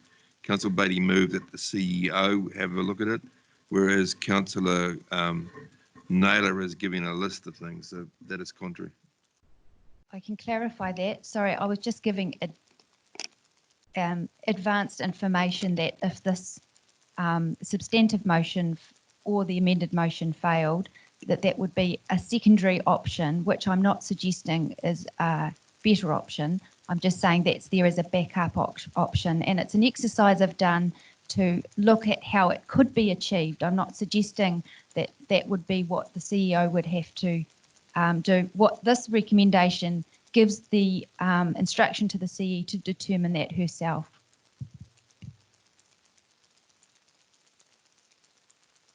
Councillor Meehan. Councillor Meehan seconded it, is that right? Okay, can we just get the correct, okay, so we're 1.9, 1.4, okay. All right, does anybody want to speak to this before Councillor Bowen? It was a question, please, Mr. Mayor, if that would be okay, probably to the CE. And I had the same question about the 1.4 or 1.9. My question is about the practicality of including numbers at this stage. So, Mr. Mayor, you said you thought there'd be no impact on staffing, and we all know that we're waiting to hear from the shovel-ready projects thingamy. So, what is the practicality of instructing the CE to make a further number reduction when shovel-ready could come back and say, here's 2.5 million, and then we told the CE to knock off another 1.9, but we've had 2.5 come in. I'm just not sure about the practicality of that as an approach, and I'd appreciate a comment from the CE or CFO on that. I think CFO and myself are looking at each other, but I think that all we can deal with at the moment is what we've got in front of us. So I would have to come back with a list of how that could happen if that was the instruction, with what I've got on what I've got at the moment, with the best knowledge that I have at that time, and that's really my only response at this stage. So I suppose my question is are the two instructions in conflict? An instruction to reduce the rates rise to 1.4% with an instruction to make a further $1.9 million in reduction if we've got additional money coming in. Those two things might not add up to the same thing. But we don't know what we don't know at this stage. So as I said, all I can deal with is what I know in these next couple of weeks. And if that was the instruction to reduce the rate rise to 1.4, then we would go away and come back with a list. So all you need is an instruction to reduce the rates rise to a number. You don't need to be told what the dollar amount is to get there, because that should be within your control. Some of it could be revenue, is what you're saying. Yeah, I think this recommendation puts a lot of trust in the CEO to come up with those recommendations. And, in my presentation earlier, I said, the cuts we've made so far have been pretty hard, to be fair, to come up with. So I think this recommendation and the previous one put a lot of trust in the CEO to come up with reasonable savings or vice versa. And I guess that's the consequential that's the consequence of a recommendation such as this, is that you're putting trust in the CEO to do that right. You're not giving us advice about which services it should affect or service levels and the like. And so I guess that's the only comment I have to make. It's a doable recommendation. I think I don't have, we do what we're told, as Heather quite rightly points out. But I just wanted to, in terms of your concerns around the quality of the recommendation, for me, it's fine. Okay. It's just putting a bit of trust on us. Thank you for answering the questions. Now, Councillor Dennison. Thank you, Mr. Mayor. Along the lines of Councillor Bowen's point around not knowing what our shovel-ready or other government subsidies might be at this point, so unknown, and I don't think there's any harm in creating a list. I just believe that this is a political space now, because we're actually taking good advice and good work from management to get to this point. We need to take our role now and identify and back our decisions around making the harder, tougher calls in this space. There's no harm in creating the list which would generate that, but on the 10th of June, I think that's where the rubber hits the road to actually make the decisions line by line. Are we going to take that out or in? Because each one of those line items could have a unknown effect at this point, that we don't even know what the programs are, that we might not be happy to live with. So I want to make the point, we need to keep political decisions in the political arena and not give them to the CE. But to compile a list I'm comfortable with, and if we take it to 1.9 at that point, I think there's some concerns to try and get the rate increase so low that it puts compromise for the future of Palmerston North. And so, but at this point, there's no harm to have an extended list And then on the 10th of June, I think that's really where we need to kind of put our heads together. At this point, I was comfortable with the level that Councillor Beatty's got. I think what Councillor Beatty had was a pretty big decision in the first place. I was just weighing up, I'm speaking, I guess, some thoughts because I hadn't considered dropping it down quite as low, but I'm just not sure what the impact is. So Councillor, we're talking just about the amendment? Yes. So it's Councillor Naylor's what we're Yep, talking and about. I'm speaking to the point that I believe I'll support Councillor Naylor. Thank you. Yep. Because there's no harm in getting the list. We make this ultimate decision on the 10th of June, in my mind. Yeah, we do. Councillor Harpiter and then Councillor Rutherford. Thanks, Mr. Mayor. Being in the hospitality industry, it is tough out there, but I won't support Councillor Naylor's recommendation. I think it's actually too tough for the CE. I actually think that Councillor Beatty's recommendation is the one that we should be looking at. I think it is hard out there for residents and it is hard out there for retailers, but I just think it's too tough for the council to go down as low as what you have proposed. I think it's good that what you have done, but I think it's too low. And I just think that we should be looking at it from what this council can afford. And I think that what Councillor Beatty has put up is what we should be looking at. So that's my view. Thank you, Councillor. I just CFO just would like to make a comment around what some just previous to the previous comment. Yeah, my comment is just a process comment, to be honest. It is on the 10th of June. We don't, I guess, have the opportunity or intend to come back with a list and have another vote on that. We're going to come to you with a budget and a budget document for endorsement. And so just in terms of process, it's not intended that the 10th of June is a repeat of today. It's intended that we come to you with a full budget document and certainly we'll list, should one of these be approved, certainly we'll give you a list of what we've done and it can be amended. But yeah, just for clarity, I know Vaughan mentioned we would come back with a list that's not, if it's not the proposal on the 10th of June. Right, we'll go to Councillor Rutherford first. I'll come back to you, Councillor Dennison. Thank you, Mr. Mayor. I won't be supporting this. Elected members have had every opportunity over the last month or two when we have been in lockdown to raise these kind of concerns. We've had workshops, we've had Teams meeting calls where the CEO's been on them. There have been opportunities to give either a figure or a percentage of what would be desirable and which would have given time for the Chief Executive to compile such lists. And she has done that following the instruction of the request to get it around 2.5%. And that's what's in front of us. Today is the opportunity for us to go through and debate our budget. This is where we should be going through line by line if that's the will of elected members. And so I'm not supporting extending or drawing this out further. We need to put a line in the sand and make a decision around what we want to achieve in the city and subsequently what that will then cost our community. And so this is the opportunity. I'm not supporting a further reduction of 1.9. All right, councillors, we are actually discussing the 1.4 at this stage, but I too won't support the 1.4. I do think it's too deep. I will obviously be supporting the motion that Councillor Beatty's put up, but there's been a lot of talk around that already, so I'm not going to go into it further. Councillor Johnson. Thank you, Mr. Mayor. I won't be supporting a further reduction of 1.9 million. I think what elected members need to keep in mind is that when we went out on this budget for consultation, we went out on a rates rise of 4.4%. Staff have already made significant reductions to meet the needs of the city post-COVID. We've got lists of those reductions in front of us in Appendix 1, 2, 3 and 4. And that is a reduction of a proposed 4.4 down to 2.5%.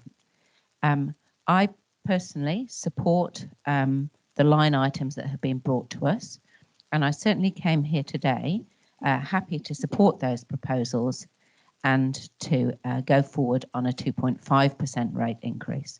So I think we need to be aware that we've asked staff to make cuts and they've come back with significant cuts. And in fact, I'll remind you that the CFO said that it will be a difficult year, and that's going down to the 2.5%, that there'll be no spare fat, that we're making genuine cuts. The CE has told us that she can't guarantee that there won't be any service level cuts or any redundancies, and that's at 2.5. So I do have to question why at this late stage a proposal is being put up to us by an elected member to reduce the rate rise to 1.4%. Just to remind you all that we risk here deferring costs that then have to be paid for in subsequent years, or deferring maintenance that means that systems fail and then it costs us more and we've had a failure. We're limiting our ability to support the city to recover if we vote for this kind of cut. Absolutely, I think we need to be sensible and measured in our response to COVID-19 and in our costs that we're incurring. But I do remind you that cutting costs has consequences. It's not just a figure on a piece of paper. It's actual real consequences for real people in the city. So I won't be supporting this. I think it's draconian, and I certainly would support the proposals that staff have brought to us, which I think have been very well worked through. I think Councillor Rutherford made a very good point that we can't just delegate decision making. We need to make the decision here today, and we need to be precise about where the cuts will fall, not just waving a sort of 1.9, as I think it is now, a cut across over the board and not knowing where that will fall. Because what I know for sure is that if those cuts impact on particular areas that we didn't expect them to impact on, there'll be a lot of people unhappy come June the 10th, but it'll be too late then. So today is the time to be clear about where we're going to accept cuts and where we're not. And I certainly will not be supporting this amendment at all. Councillor Dennison. Thank you, Mr. Mayor. Yeah, understanding now that we won't have another chance for debate on the 10th because of the document, I'm less comfortable to support these recommendations. It's a very good point made, and I made it earlier, that these are political decisions that we're now delegating to the CE, and I don't believe we should be taking our hands off these decisions. This is our space. I understand that this is a changing week by week with the government subsidies, and we're playing it with how we might navigate this space ourselves. And we've been trying to do the best with decision making in the online forum, which I think's been less than best, but we've worked with what we've needed to. I think this is much better getting face to face. But I do have the heart because Councillor Beattie's brought this forward because now we're actually seeing the impact to some of our businesses in the city, the actual reality of how slow it might be these next few months and for the rest of the year. And so we need to be mindful, but actually it's recovery. And the message is that we've been sending to our city is that we still want to have our foot down on go to make the best future for our city. And that's with the capital investments, that shovel ready. We had our first shovel ready project at the arena start just a week ago. I think it's really indicating that we want to lean forward, and to be playing around with a few percentage on our rate increases actually, and to do it blindly and just give it all to the CEO to get the final outcome, I think that's actually could have some unintended consequences for us that we prefer that we didn't have to live with. So I think the pain's been felt internally. We're going to do this together. And so now knowing that we can't have that debate on the 10th, I'm not going to support either of these recommendations. Thank you, Mr. Mayor. Councillor Finlay. Thank you, Mr. Mayor. I can't support 1.4 million. bringing it down to 1.4. Because in my mind, that will definitely cause quite a drop in levels of service across the city. Not many of you will remember when we last tried to do something like this. We situations where lawns were cut once a month instead of once every 3 weeks or something, and we were inundated with complaints about the lawns being too long. The community went up in arms because we had to drop the level of service in that situation. So be careful when you talk about dropping your rates take, which will affect our level of service.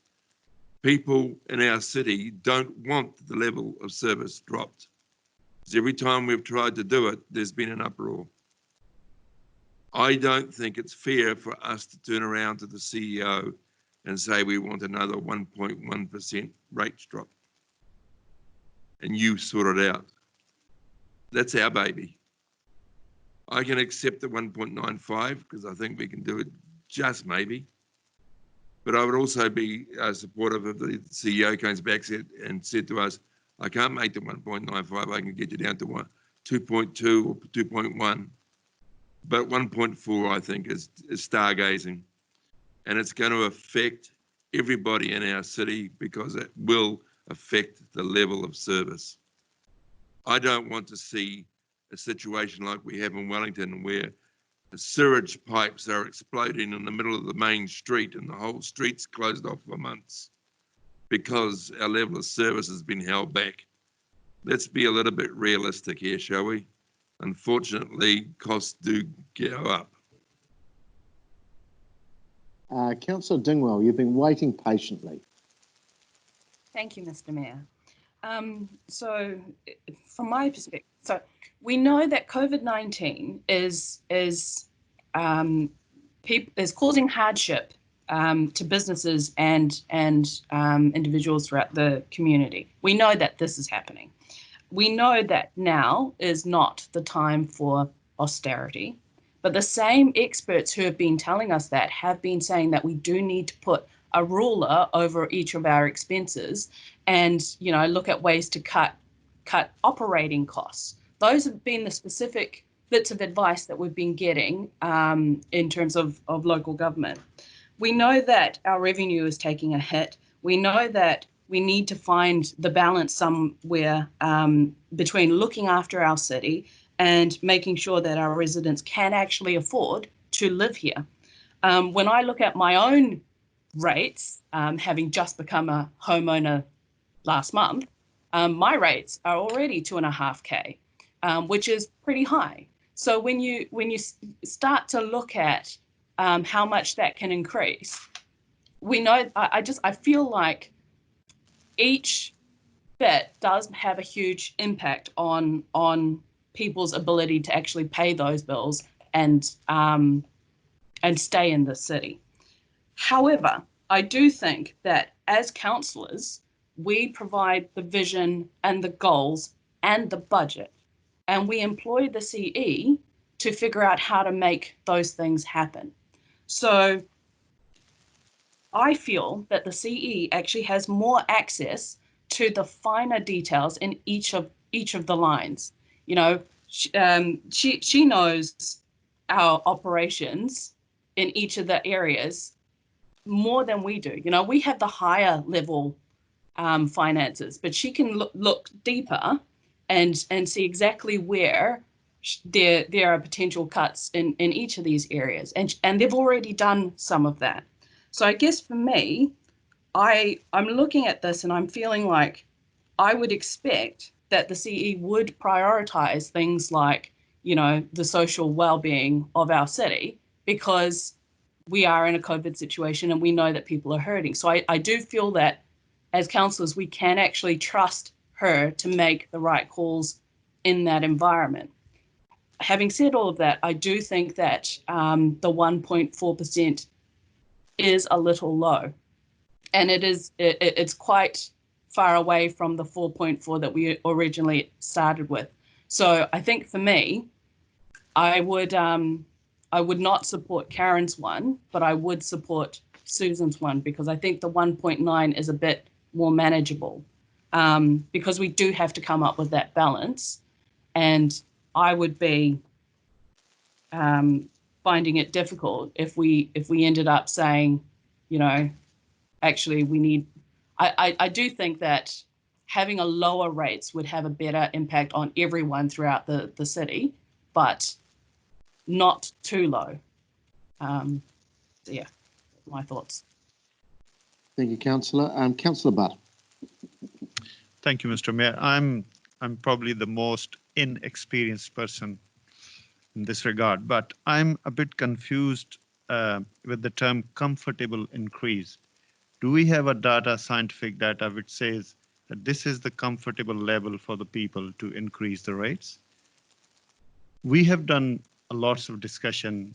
We have heard the officers in the last couple of months, and I believe whatever they have presented is the least possible increase, which I believe.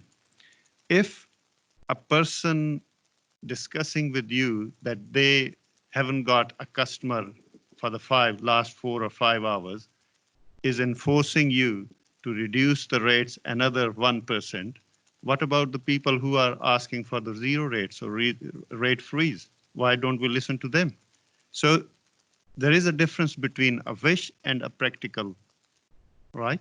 So I'll not be supporting any of these proposals. I believe whatever we have been presented in this paper is quite sufficient and legitimate. So I will not be supporting any of the further reductions in the rates.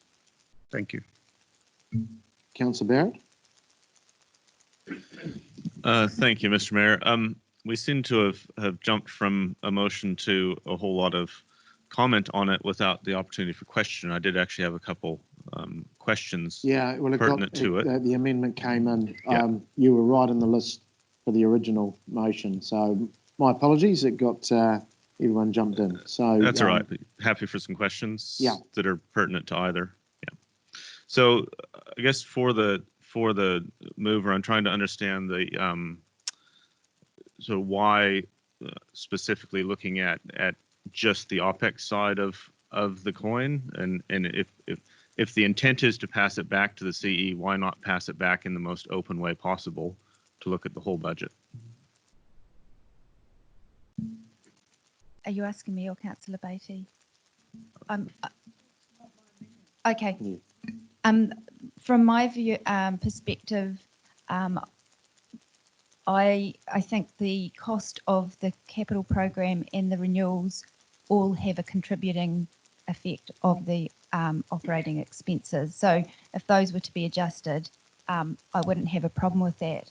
I think the desire to protect the aspects of our business that stimulates the economy primarily sits in the capital program. And I think the information that I've gained over the last week or so through some questions and answers from officers has led me to understand the business a little bit better. And I guess understanding that less than half of the operational costs are actually staffing, and actually, 60 something, close to 70 million of that are non-staff, actually leads me to believe that there's activities within our programs that actually could be trimmed back. And I guess the impact of COVID, I believe that there will be an ongoing subsequent impact on the sort of activities that will be realistic to carry out within council.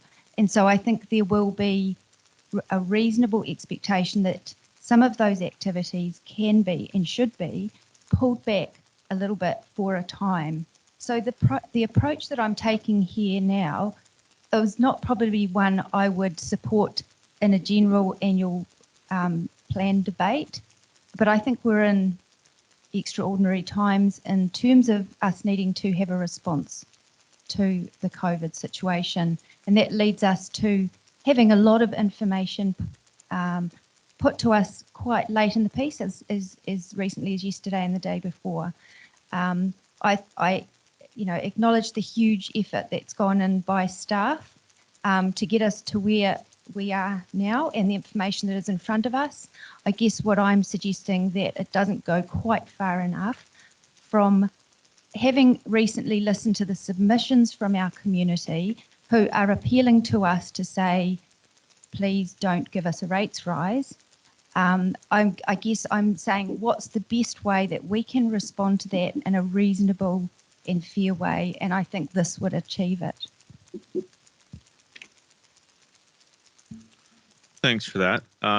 The second question that I had was probably more one that hopefully staff can help with. If I understood correctly in the commentary about the appendices that we've been supplied with, we haven't yet touched things like CCOs or grants to community groups, etc.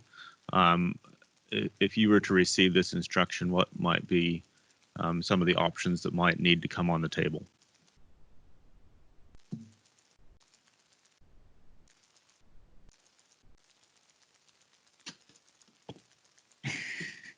I'm not sure there'd be anything that was off the table particularly. We would have to look right across the organisation, service levels, therefore staffing, grants. There may be recommendations around, further grants to CCOs. That's not within my ability. That wouldn't to change. That would need to come back here. But I think we would have to look right across the organisation. Thank you. That's very helpful context.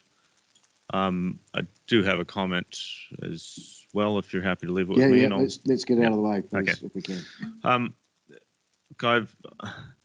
It's actually quite attractive to take an approach to just toss it back to the chief executive, but I think I'm probably a bit in the same sort of space that Councillor Dennison's gotten to, and that actually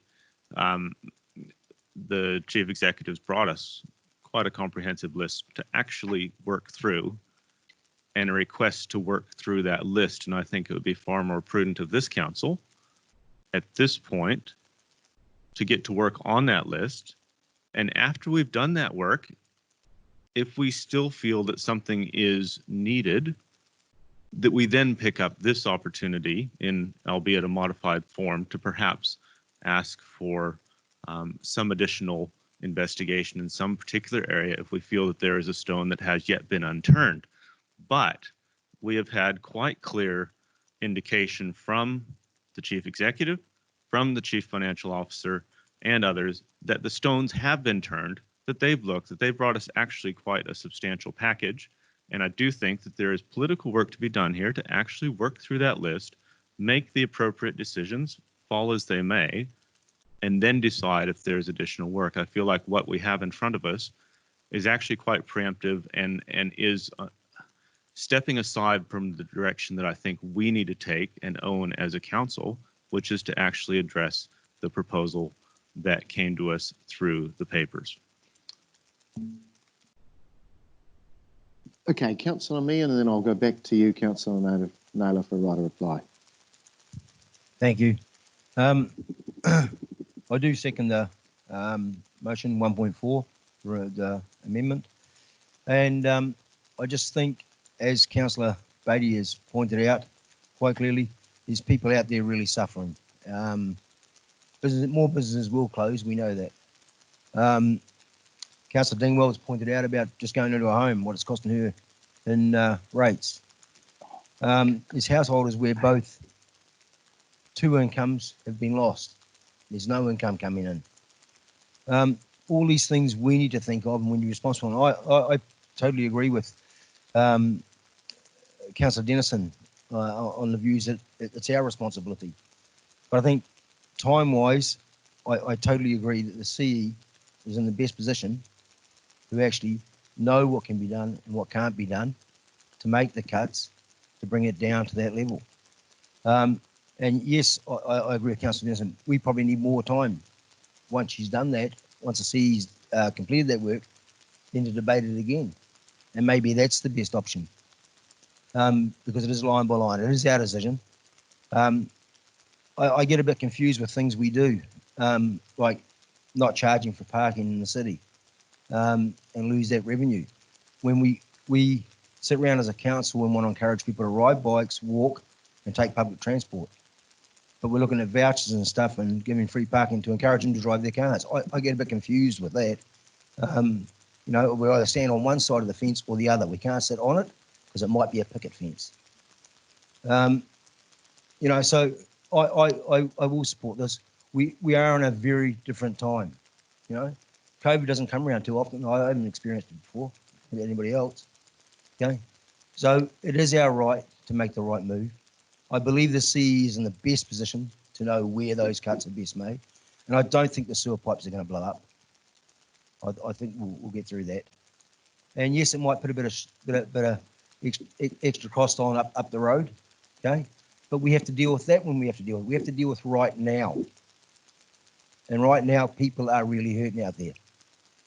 And I don't think, no, I won't say that. I was going to say, I don't think maybe some around the table really know what that hurt feels like. But it's real. It's really real. And people are going to go under. And it's our responsibility, okay, whichever way we do it, to get the rates as low as we can. It's a message that needs to be sent. And I will be supporting 1.4. Thank you. Okay, thank you, Councillor. Sorry, Councillor Naylor, it's an amendment, so you don't have the right of reply. My apologies, I'll put you wrong there. One more, Councillor Hancock. Yeah, thank you, Mr. Mayor. And yes, I had my hand up a little while ago, but I won't support the 1.4%. And I strongly believe that the decision for any sort of rate setting is with the councillors and not with the CE. So I will not be supporting either. Thank you. All right, Mr. councillors. Mayor, if I don't have the right of reply, could I speak again as other No, councillors you've already have- spoken, councillor. You have. Other councillors have spoken twice also, Mr. Mayor. I don't know of any that have. Oh, perhaps Councillor Dennison did. Yeah, but anyway, I'm chairing the meeting, councillor. So we are now going to put your motion up, councillor, which is around, I'll read it out. It's amendment to the notice of motion that the Chief Executive be instructed to make a further 1.9 million reduction in the OPEX budget of council's activities. The Chief Executive is to report such proposed OPEX reductions to the Committee of Council meeting on the 10th of June 2020. This will reduce the rate rise to 1.4. That is moved by Councillor Naylor, seconded by Councillor Meehan. Can I call a division, please, Mr. Mayor? Okay, we can. Yes, we suspected that might happen, so so you can call. Somebody has to call that.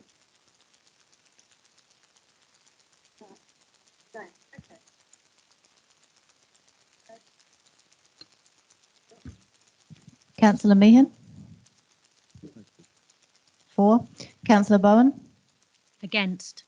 Against. Councillor Rutherford? Against. Against. Councillor Petrinas? Against. Deputy Mayor Utikere? Against. Councillor Finlay? Against. Councillor Hancock? Against. Councillor Dennison? Against. Against. Councillor Harpeta? Against. Against. Councillor Beattie? Against. Councillor Barrett? Against. Against. Councillor Johnson? Against. Against. Councillor Butt? Against. Against. Mayor Smith? Against. Against. Councillor Dingwall? Against. Against. Councillor Naylor? For.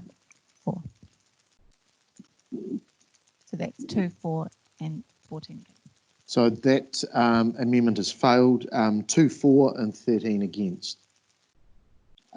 We now go, before we break, we will deal with the substantive motion there. And if I could just have that back on screen, please.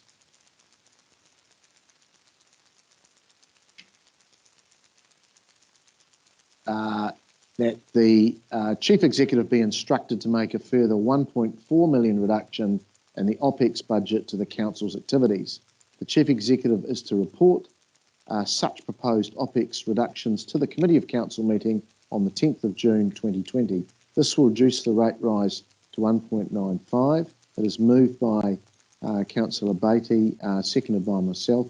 I'll give you the right of reply. Councillors, we've already spoken to this. Mr. Mayor, just the numbers of that vote. Is there only 15 of us here? It was 2, 4, and 14, 2. Thank you. It's my apologies. The numbers are correct with the officers. Okay, I'll allow you to speak, but you have actually spoken already to this. So Councillor Finlay and Excuse then me, Councillor... Mr. Mayor, can I, bearing in mind the time is now 11 and it looks like there are quite a lot of people wanting to speak to this, can I request we take our break now and come back to this motion? Yeah, we will. Okay, we'll break people for half an hour and then we'll come back to this. Thank you. Those of you that are joining us online, if you could please leave the meeting you're currently in and join the next one. Thank you.